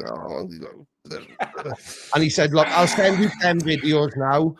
And it was like he flicked the switch in the back of my neck, and I sort of just went into YouTuber mode, made the videos, got them sent out, and I didn't even understand what we were doing, mind. I had no clue. I just made 10 videos. I had no idea. I thought, well, what's the point in us all uploading exactly the same video? Nobody's going to watch 90 clips edited together back. And then John explained it to me in typical myself. He was like, oh, I see that's a really good idea. Because because like brain fog, and I was so bloody. I was like, I don't even, just tell me what to do like I'm 3 and it'll get done. And to John's credit, I do the same thing. You should see the message history between me and Skeptic. When I know I'm asking you tons of questions. Please bear with me. He's like, "Oh, it's not a problem." I just want to clarify, because I mean, just don't know. I mean, I'm the low guy in the totem pole as far as subscriber counts go here. So I didn't want to be the I didn't want to get something wrong and then have all the big channels suffer as a result of my mistakes. So I was like, look, I'm just like, why? Just explain everything to me so that I don't I don't drag anybody down. So unfortunately, we've all got the same struggles, but you said you were the low subscriber guy. I'm the low IQ guy, and I still got included.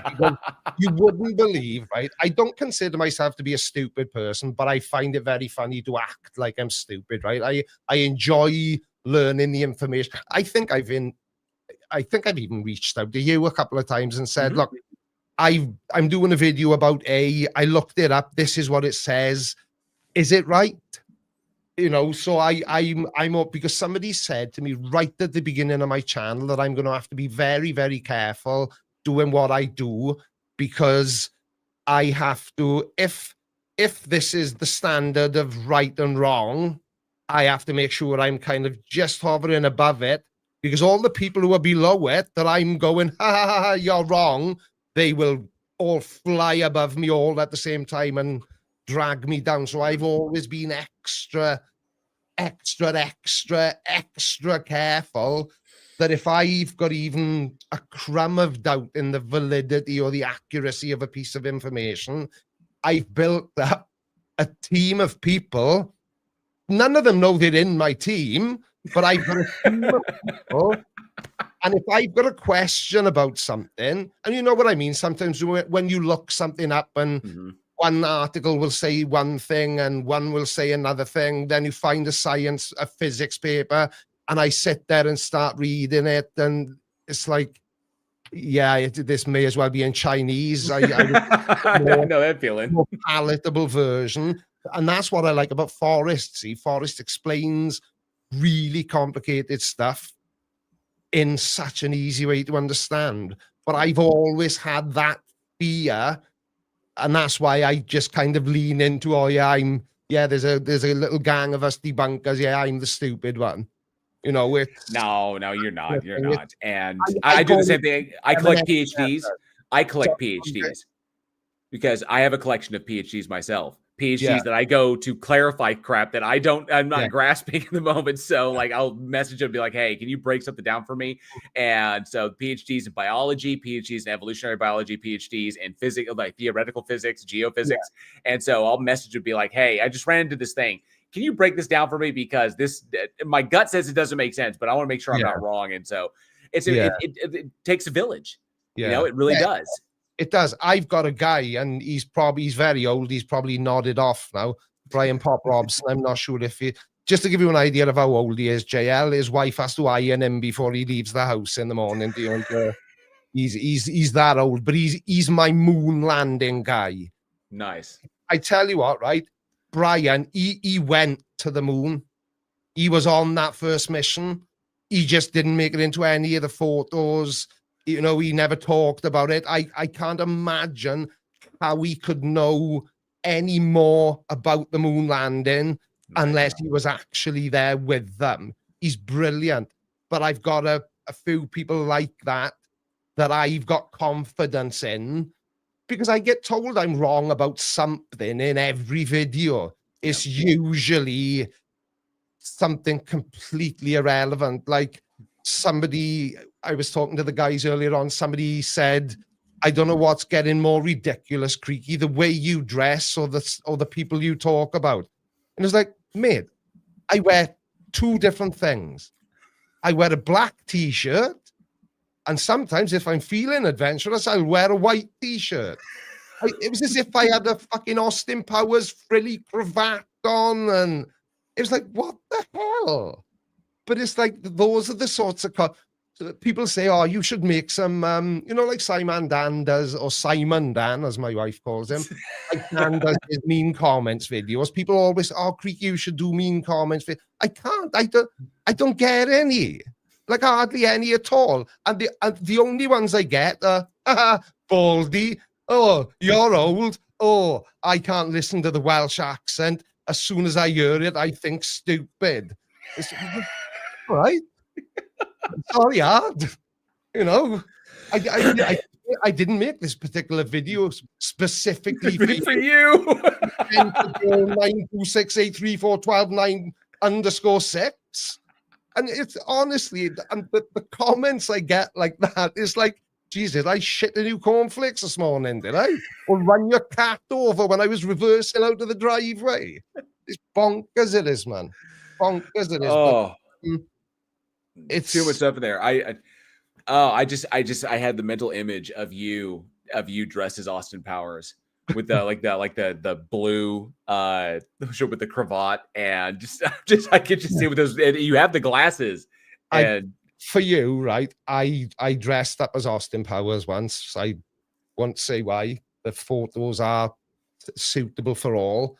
I will find one. It might take me a few days, but I will send you a picture of me, because I do like to use an Austin Powers meme or two in my videos. I suppose can you give us an "Oh behave"? Yeah, no. Do you know? Funny thing, I don't. The one I like to use is because I've got a habit of I actually interrupted myself once in a live stream. I kid you not. I interrupted myself halfway through a sentence.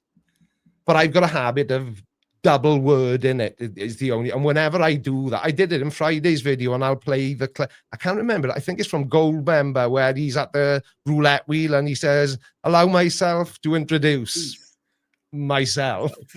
So I'll generally play that. But a lot of people don't get. It's like my opening card. Shut up and sit down, you big bald fuck. Which I love. I love Abby. Abby's one of my favorites. Abby dug the head. You know the film. And I found something really cool last night. I'll tell you about it now. I think it's cool anyway. But I use that, and people say, "Is that big bald, or have you got big balls?" And it's like, wait, did you really type that out on YouTube? Oh, BALD or BALLED. Just work it out. Work it out. Yeah, but I found out last night. So my uncle Mike is home visiting. He lives in Southern Ireland. And he was here for a curry last night. You weren't here to hear my pain about the price of the curry I had to pay for last night. We were £92. That's about $130. Wow. I don't know how I ended up paying for it all. But anyway, so my uncle's the second Dan black belt in judo. And his best mate all the way through university was a guy called Pete Blewett. And Pete Blewett was, the first boxing match you actually see in Snatch, which is in a ring, and the referee is in a white shirt and a black dicky bow. Right. That's my Uncle Mike's best mate from school, Pete Blewett. He's the head of the British Judo Association and a good friend of Guy Ritchie. Hence, because Guy Ritchie is one of his students, hence him getting the part. So I'm going to start pretending now that I know Guy Ritchie because my uncle's mate is in one of his films. Yeah, me and Guy go way back. I knew him before Michael and Mikey. Yeah, hell of a boy he is. Shit anywhere. And he married Madonna. I warned him about the Kabbalah thing, but he wouldn't listen. Well, I tell you what, he's a strange. Your thing is talking about horror as well, isn't it? I do, yeah, horror films. I want to touch on that briefly. Again, this ties into a conversation I had with my uncle last night. Within the horror genre, I'm not like a big, I'll probably make myself sound like a 3-year-old saying they've watched their first 3 cartoons, like all the Nightmare on Elm Street films and, all that sort of the early 80s cheesy horror. But I've never been a big horror buff. What is it about the genre? Oh, and I've seen It, the little boy in the drain. The most recent stuff, yeah. Yeah, I've seen that sort of stuff. And it's not that I find it terrifying or anything. It's just that I think I don't get it. And like if you said to me, I've never seen a film before, Creaky, whose films shall I watch? I would say, start watching. Here's a list of Guy Ritchie's films. Give them a watch. Who's the horror Guy Ritchie? The horror Guy Ritchie. If I would say, so I would say if someone was going to kick off just watching horror films, yeah, I would say start with John Carpenter. Yeah. And actually, you know what? No, I'm going to take that back. Because John Carpenter's a bit more involved. Okay, so if you're talking about the most, see, Guy Ritchie is not his concepts are pretty easily accessible. So aside from Revolver, which is actually my favorite of his movies, I will say that start with Wes Craven. Wes Craven is the most easily accessible horror director. His concepts are straight up, whether you can go all the way back to Last House on the Left and then move forward, and then you get films like, Serpent in the Rainbow, you get Nightmare on Elm Street, you get Scream, you get, all kinds of, so there's a great smattering, a great sampling of all kinds of subgenres with Wes Craven. He was an all-around director, right? Yeah. Isn't Wes Craven? I think the film was called Freddy's Final Nightmare. The one where that was part 6. Yeah. Wes was playing. Robert Englund was playing. Robert Englund playing. Oh yeah, that's final. That was the Final Nightmare. There was a Nightmare on Elm Street Part 6, Freddy's Dead, and then there was Nightmare on Elm Street, The Final Nightmare, which was the meta commentary where Robert Yeah. Englund played himself. Heather Yeah. Langenkamp played herself. Yeah, and so that's it. right. Yeah, no, I thought that was brilliant. That Yeah. that sort of that movie as a concept is that sort of representative of horror as a genre, or is that kind of So that's a study? so that's a subgenre. See, Wes Right. Craven is really, really good because his concepts are easily accessible as like horror concepts, but he also loves meta commentary and Right. how the horror film actually speaks about it and makes statements about or has commentary on things that are going on in the real world. Right. So, and how these things translate. So I Right. love his meta commentary. I love what he goes. That's what Scream is all about. Scream is a meta horror film. It's a slasher film, but it's a meta slasher because it examines the tropes of the genre in the current, in like the current climate. At the time, it was 1996 when the first one came out. Jesus, And so, was it? Yeah, it was 96. Yeah. Year Callum was born. And so 1996 Scream comes out, and that was what catapulted meta commentary into the genre. And then you saw meta commentary showing up in all other genres, but horror did it first because horror usually does break new ground because it's the most malleable. And the reason for that, and the reason I love it so much, is it stems from the concept of fear. Yeah. Of all the things that human beings have in common, fear is arguably the most ubiquitous thing, is that we all feel it to some degree, whether it be of external things or internal things, but fear is a motivator. Fear is a thing that keeps us alive. Yeah. And the greatest fear, to quote my favorite author, H.P. Lovecraft, despite the problems I'm aware of, but H.P. Lovecraft, I love the Cthulhu mythos and stuff, but to quote him, is like the most prevailing fear, the deepest fear is the fear of the unknown. It's what's driven us since our most primitive times. Yeah. Is the fear of what we don't understand, and to go out and explore it, find it, to conquer it, and to move and to keep moving forward. And so we all sense that to a degree, whether it's the unknown of the other or the unknown of even ourselves. Yeah. And because we can connect on that level, horror films do what other ones don't. What other genres don't, is that they enable us to connect on that level of understanding our basal fears and to internalize them, and then use that information to better us or to improve our situations going forward. Yeah. When you watch a scary movie, okay, it's not just about, oh, if you see a clown in the sewer, don't approach it. No, it's about internalizing the fears that you carry with you that may be irrational, and recognizing what they are, and then being able to, when you encounter them in the real world, being able to deal with them then. Yeah. And so that's what I love about the genre. Yeah, that's really interesting, actually. And I'd never thought about it that way. It's sort of showing you what maybe in your mind's eye when, like with me, I've said it before, it's embarrassing, but I've got this rash. I am completely 100% terrified of fish. Like fish? Just full stop. Like I can't walk down the fish aisle in the supermarket. I can't pick up a box of fish sticks out of a shopping cart and put them on the conveyor belt. If we're out at a restaurant and there's going to be more than just me and my wife, I've got to tell everyone they're not allowed to order fish. I am completely terrified of fish. Then don't watch the horror movie Piranha. No? I mean, it's about man-eating fish. So definitely don't watch Piranha 2. Don't watch Piranha 2, even though it was handled by James Cameron. Don't watch Piranha 2 because it's about mutated man-eating fish that can fly. Definitely don't watch that one. But you know what it is? There is I don't know if a caveat would be the right term to use in this instance, but not fish that are in water, fish that are out of water. That's my fear. I would spend $10,000 and have a huge aquarium on the back wall. Okay, so Finding Nemo is okay, but Finding Nemo is okay. Jaws.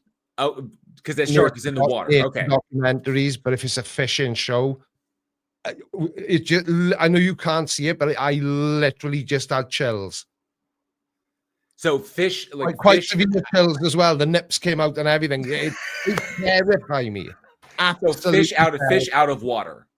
fish out of water. Okay, gotcha. So Fish definitely not piranha 2, because then that when the fish are out of the water, they're flying around and eating people. Yeah. So we definitely don't want to watch that one. Okay, gotcha. It's that floppy thing they do. It's that. So then when I'm in the supermarket and I can see the fish on the fish counter, I think that they're gonna all jump off the counter at me. That's how irrational it is. It's insane. What about the big Billy bass? That you hang it on the wall. It's a fish, and then you press a button and it sings. It does make me jump when it starts. I know what I'm getting creaky for Christmas. It does make me jump. I've seen them. And I look at it, oh yeah, very funny. And then you press the button and you do get a bit of it starts looking at you. one of those. It's just weird, it is. And I wouldn't out this person, even though they probably don't even know I got a YouTube channel, but somebody else I know I've just found out has got exactly the same fear, but he's got the same fear for exactly the same reason, because I know why I've got that fear. Really? My parents both always worked. And my mum had to go back to work when I was still relatively young. But luckily for my parents, my grandparents were close on hand to help with me and my brother. And of course, my grandmother would go grocery shopping. So we'd go with her and we'd walk. They didn't have a car. They couldn't afford it. But there was a fishmonger outside the supermarket that sold fresh fish. And my brother used to wiggle it in my face and then chase me back to my grandmother's house, which was about 3 miles. I was fit as anything. I could have done the New York Marathon. But wow. I've hit people. I've pushed people in a river. I've freaked out in aquariums. I never got like, maybe you sitting there thinking, any minute now, Creaky's going to put his leg on the table, and he got attacked by a shark when he went on Australian holiday. No, it's my brother. I think it's salient. Just right there, that's trauma that imprinted, that deeply, imprinted, and it's there. The only, I'm not phobic. I don't. There's nothing that I'm phobic. For me, I ate all fish. Yeah, well, so there's nothing that I personally am phobic of. I don't like heights, but that's only because I have fallen from a height before. See, I used to say I don't like heights, but when I was a sign maker, I discovered it wasn't the heights I didn't like; it was the floor. Because once you fall off a ladder once, then I think it kind of. It in my head now, every time I go up a ladder, I'm gonna fall off it. Right. If I know I'm secured, like if I go up and I know I'm secured, I'm good to go. I can go as high as you need me to go. But when I was in Scouts, when I was in Boy Scouts, we did a rappelling excursion one weekend, and I had a mechanical failure on my rig, and I almost fell off of an 80-foot. It was an 80-foot cliff that we were rappelling down. Yeah. And luckily I was able to catch myself on the actual face of it, and they were able to help me out, and I didn't fall. But I know what it's like to fall, and I fell a good 20 feet before I was able to catch myself. Luckily, because I got banged all to hell, and it sucks. But I was young. I was very young, and so that kind of sat with me. So I don't like that, and I don't like water I can't see the bottom of, because I know what's in that water with me. It's like in the ocean. Yeah. So the odds be so. I would never. I would die before I would swim in the ocean. I can still do it. I'm not phobic of it. Like if I need to, I can do it, but I would rather not do it, and I will probably complain while doing it. But I can force myself through it. So I do that a lot of things, though. So I can't even use that as a gauge. But yeah, it's just I don't know. It's just it's like the reason I brought it up. I was going to say about the films and like. Do you think people's irrational fear of clowns? Because it's the same thing, isn't it? As Photophobia, my stupid fear of fish. A fish isn't going to hurt me unless I happen across a bloody great white the next time I'm in the supermarket. But, and I know there has been examples of serial killers that were clowns, in real life. But do you think horror contributes more to that? Because that's way more common than people being afraid of fish, isn't it? Being afraid of clowns. It's very common, I think. Yeah, isn't it? coulrophobia is quite common. And from when I was back in school and when we were studying phobias and the like, and from what from the research on it, predominantly coulrophobia is understood, or the reason it presents as a fear, as a phobia so much, and how it's so much more prevalent than other ones is because just like fear of heights. Okay. Fear of heights is also a very, very common one, but these are things that present like imminent death, you know, like like you falling from a great height, you being up high, and you're like, that's dangerous. So these are obvious dangers.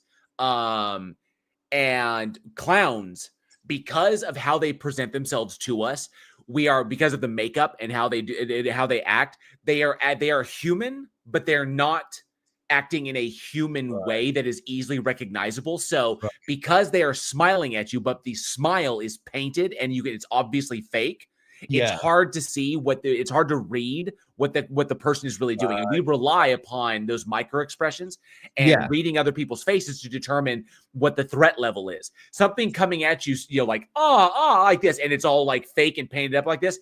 Your brain can't figure out what's going on here. It's kind of like, are they friendly? Is this and then it's filling in the blanks, right? And creates this big scary thing then, rather than it being what it is, which is just a man like you or I with makeup on their face. With makeup on. Because I guess, and I don't know, I'm sure the side chat will have something to say about this. I'm sure they can tell when I'm more invested in a conversation with a guest than because I'm sure it must show in my face, because even though, do you know what I mean? You said about micro expressions. Yeah, micro expressions. These tiny little, seemingly insignificant movements. You know, the corner of your eye, of your mouth may make, or you know, or whatever it may be. But it's the absence of that. So the things we usually. Yeah, I'm looking at JL now, and look, he's smiling, he's nodding, he's a nice guy, you know. But if you were sat there now with something that kind of removed the expressiveness or the accurate expressiveness from your face, it may make you appear a lot more scary, for want of a better word, or just uncertain, because you don't know, and because your brain can't figure out where it's like, okay, well, it's that uncertainty that is deep. That's where the phobia comes from, is because you don't know what you're being presented with. And you could say, oh yeah, they're a happy person, but does the smile painted on their face mean that they're happy? Does the fact that they're coming up on me all spastically, are they, and because your brain can't. Now, some people are different than others. Some people can look at it and be like, it's just a clown, and so they don't have it. But some people don't, and it's very prevalent. This just the way our brains work, and so you know, because I find this sort of thing really interesting. I did nobody asked me why I did this Google search, but there was a reason. How to act like a psychopath. Just do not blink and walk with your arms at your sides. And this, he is online. I looked him up. He is actually a behavioral psychologist. And he said it's so unsettling. If we were having a conversation like we're having now, but we were face to face, we were opposite each other on this desk, and I hadn't blinked once, it would be weird. It would be, and it was just don't blink. And he gave a few examples, and one of them was Tom Hardy. Tom Hardy does not blink. He doesn't blink. I'll have to go and look. I've seen a bunch of Tom Hardy films, but I wasn't looking at how often. I'll have to go and look and see. I love Tom Hardy. I've got this weird obsession with criminals and bad guys. Even though Bronson. Yeah. Oh. I tell you what. Have you seen the interview where Tom Hardy's talking about when he used to ring Charlie Bronson in prison? Oh, I didn't. No. So basically, I'll butcher the story, but you can find it on YouTube. So Tom Hardy gets home one day, and he's literally that morning broken up with his girlfriend. So he's upset. He doesn't know what's going on, but he's researching for the role of Charlie Bronson. And as he's walking into his house, his flat in London, the phone's ringing, picks the phone up, and he hears his voice, got you. And Tom Hardy goes, oh, hello, Charlie, how are you? Oh, yeah, and they just a bit of general chit chat. And Charlie Bronson asks Tom Hardy how things are going with him, and he said, I didn't know what to do with Charlie Bronson, and he said, but I thought that style just. He said, I feel shit, to be honest, Charlie. He said, my girlfriend finished with me this morning. And he said, Charlie just went really quiet. And he said, do you remember the floods, Tom? The floods from 2012. I can't remember the year. And he said, and the young boy died. His foot got caught in a storm drain, and the water level was right. And Tom Hardy, I remember. I remember it. In fact, it was a thing on the news. And Charlie Bronson said that wouldn't have happened to me. And he said, Tom Hardy says, well, how's that? And he said, I'd have just said, cut it off. And he said the point of the Charlie Bronson story was sometimes to grow, you have to cut off a little piece of yourself, to allow that to happen. And, like he went to prison for robbing like probably the equivalent of about $6 from a post office. He's never killed anybody. He's just nuts. I read about the hostage situation. That he kept a dude hostage in his cell for like 14, 6 or some number of hours, but then threw him out after the guy farted in his presence. Yeah, once like, okay, I'm done. I'm done with this. I've heard interviews from him, and everything he does is to amuse himself and to help his time in prison pass. And his most famous quirk, I guess. So if he wanted a fight, he would order like every day for like 2 weeks, he'd order toast for breakfast so that it came with butter. But he would save the butter and he would hide it in his cell. And he used to strip bollock naked, cover himself in butter, and like throw a chair, smash a window, do anything to attract the guards' attention, and then fight the guards naked, covered in butter, so they couldn't do nothing about him. He tried to kill a paedophile in prison, but he's an artist now. He's changed his name now to Charles Salvador. Now he's not Charlie Bronson anymore, even though his name is Michael Peterson anyway.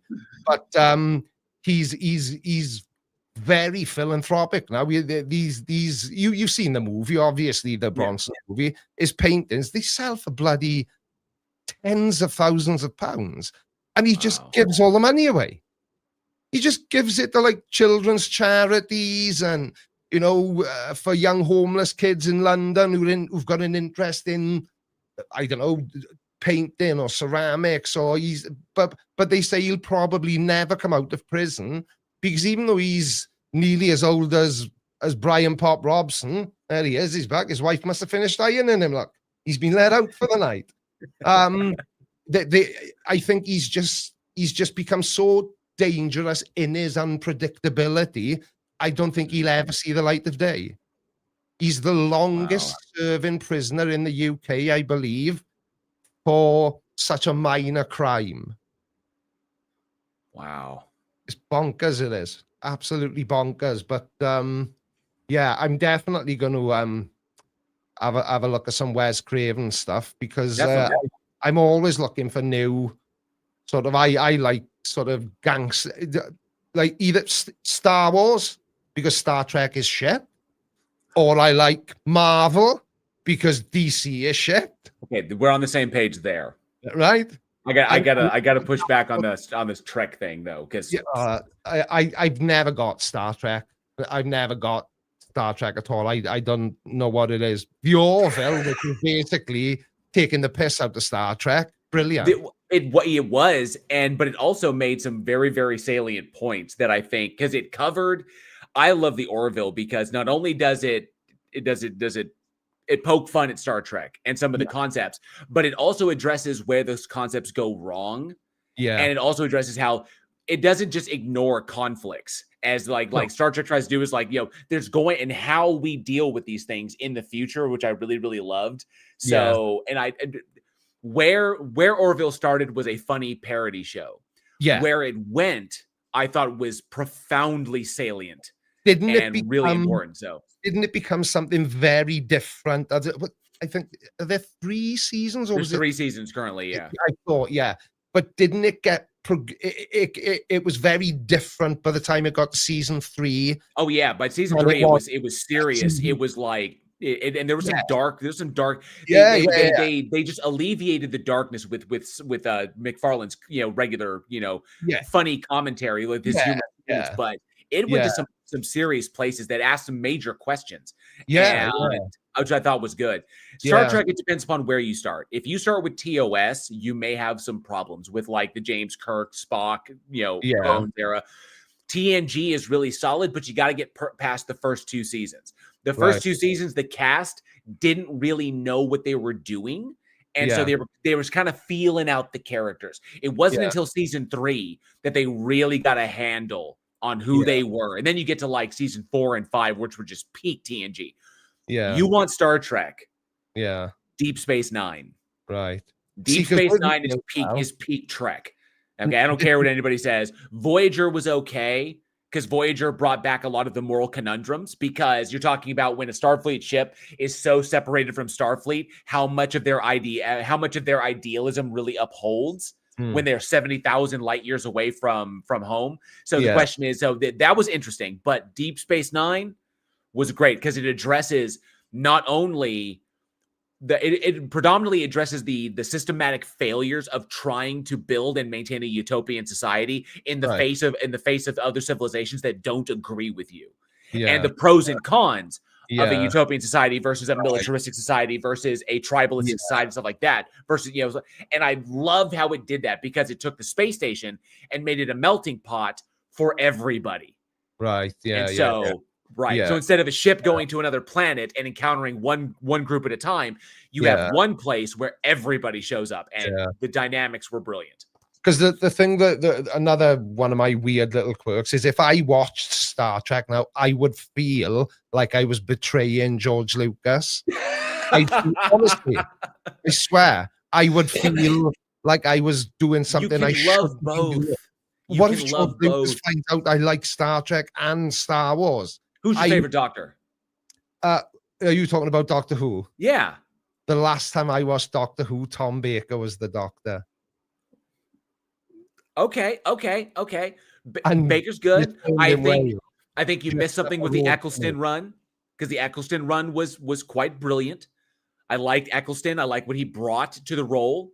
David Tennant as well. I don't think anybody's gonna piss on David Tennant. Yeah, no, David Tennant's solid actor. He played. I think the Eccleston Tennant run was the best. It was some of the best.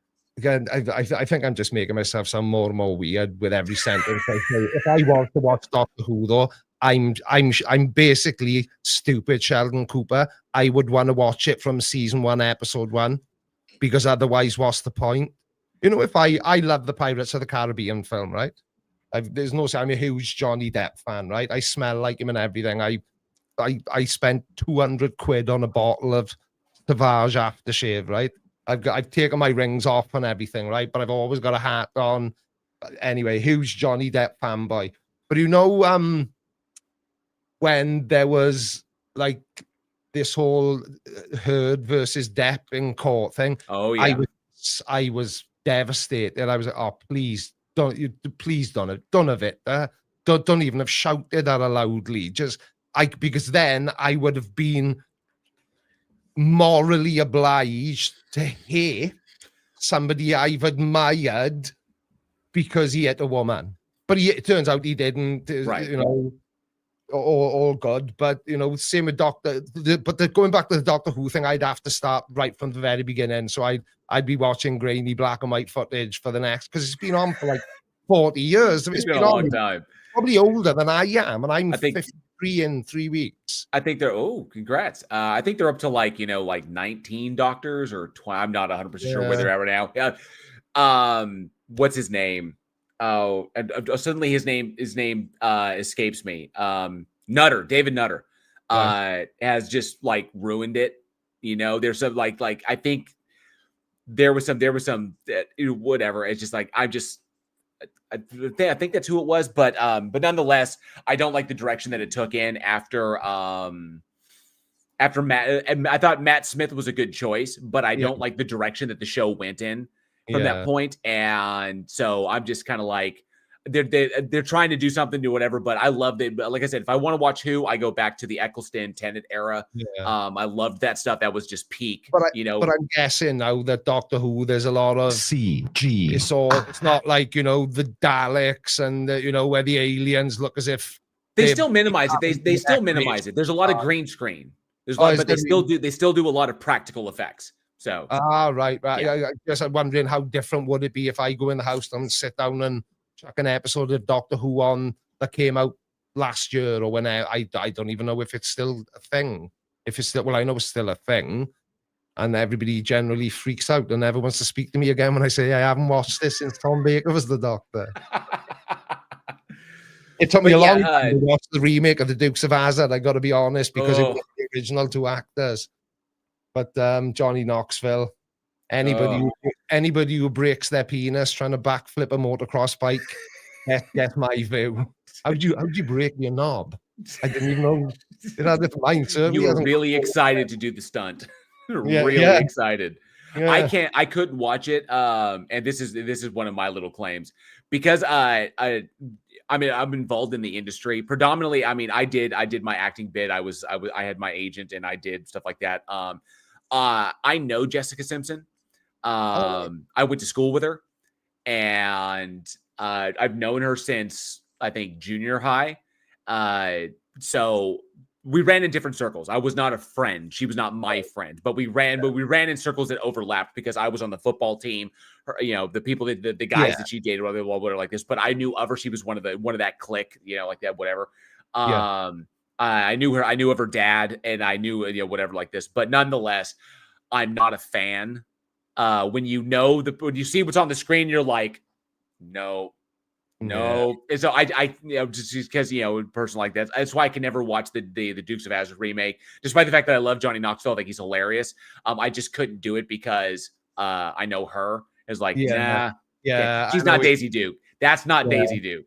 So. I got a similar story which involves Catherine Zeta-Jones. So I always worked in the motor trade when I was a younger man and wasn't completely born idle. I used to have a real job, and one of the lads I used to work with was a technician, a mechanic, and he was in school with Catherine Zeta-Jones because she's from Swansea, not very far from where I live. And he said she was a horrible, entitled, spoilt, don't you know who I am? Wow. Bitch from when she was like 9 years old. He went right through school with her. She was better than everyone else. And I know she's probably pissing herself laughing now because, Catherine Zeta-Jones. She's all the way to the bank. Yeah, exactly. You brought up Johnny Depp and Amber Heard. Yes. Okay, so here, I got one for you. When I went back to college the second time, I went back when I realized that my psychology degree I wasn't going to be able to afford because I was paying for college myself, and right. I couldn't afford to get my master's, and so I was like, you know what, I got to find something different to do. So I decided to do the other thing that I love, which was acting, and I went back to school and I got my degree and whatever, blah blah blah blah. Nonetheless, while I was in school, we did student projects. We did a lot of them. Okay, so we would go on auditions, we would learn the business, like this, and there was a movie that we did that came along that they did auditions for called Side Effects. Right. And it was Side FX is what it was. It was a vampire horror film, little indie film about a bunch of kids who take a new drug and they turn into vampires, and the party they're at turns into a bloodbath, yada, yada, yada, like this. Yeah.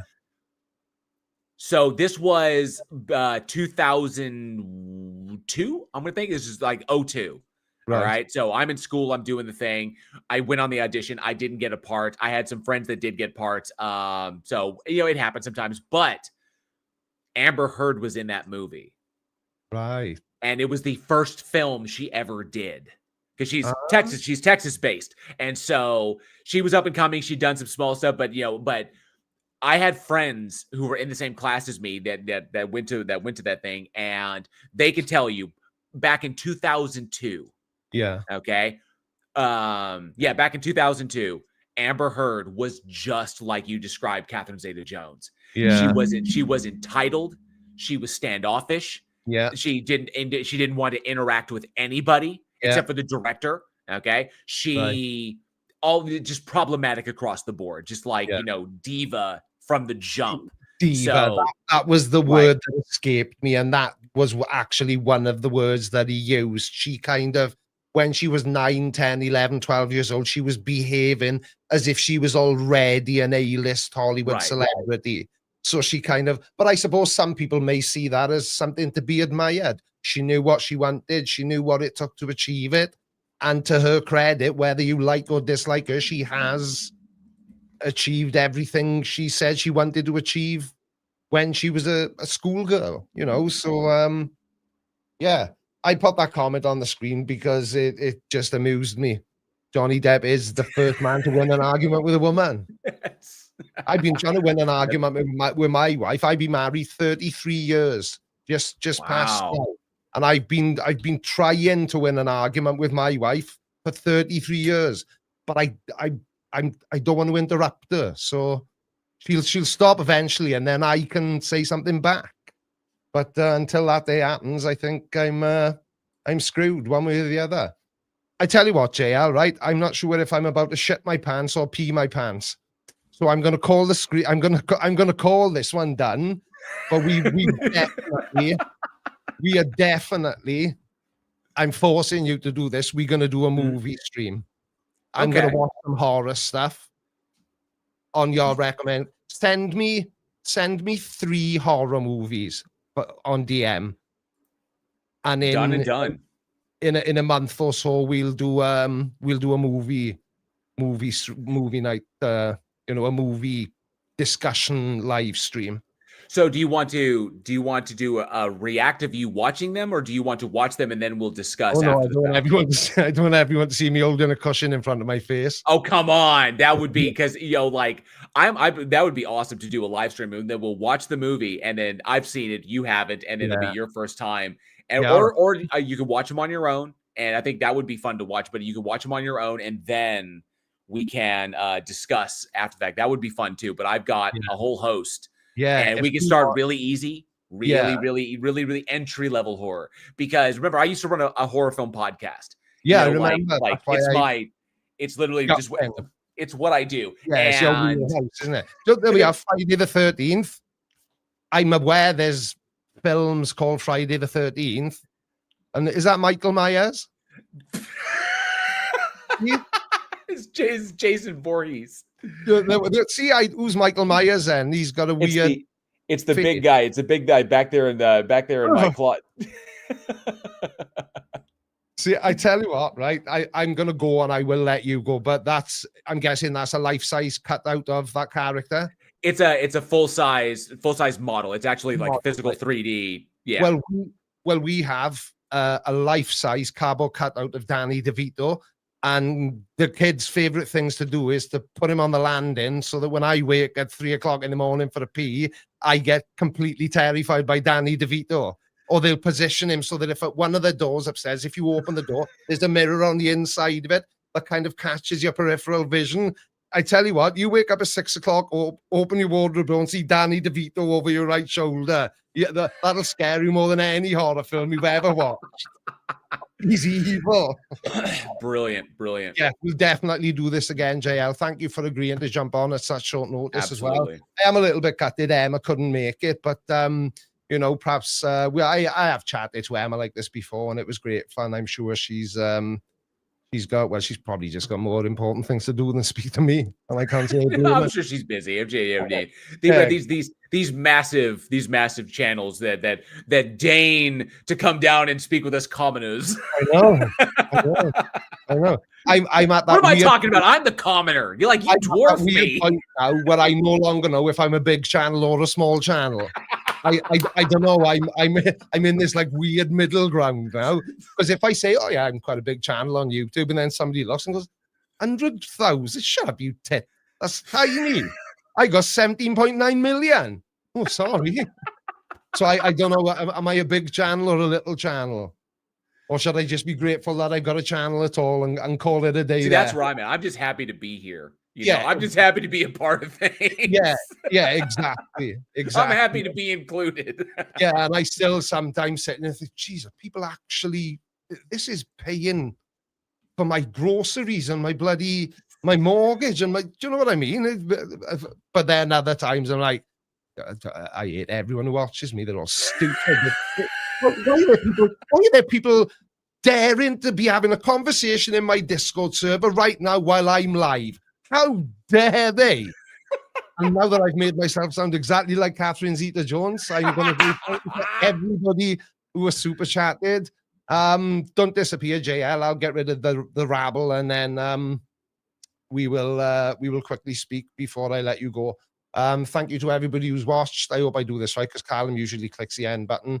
Don't forget, if you go to my video, the Super Atheist Friends collaboration, JL's channel is linked underneath there. Everybody's linked. If you haven't watched this video yet, shame on you. Go over there and watch it now. Once, by way of penance of the Church of Ideology, you've watched my version another, I don't know, 5 times. Then go and watch JL's. And on that note, I will say au revoir, because I'm learning Spanish, even though that was French. Love you, bye. Thank you all for watching Creaky Live. Don't forget to follow me on all of your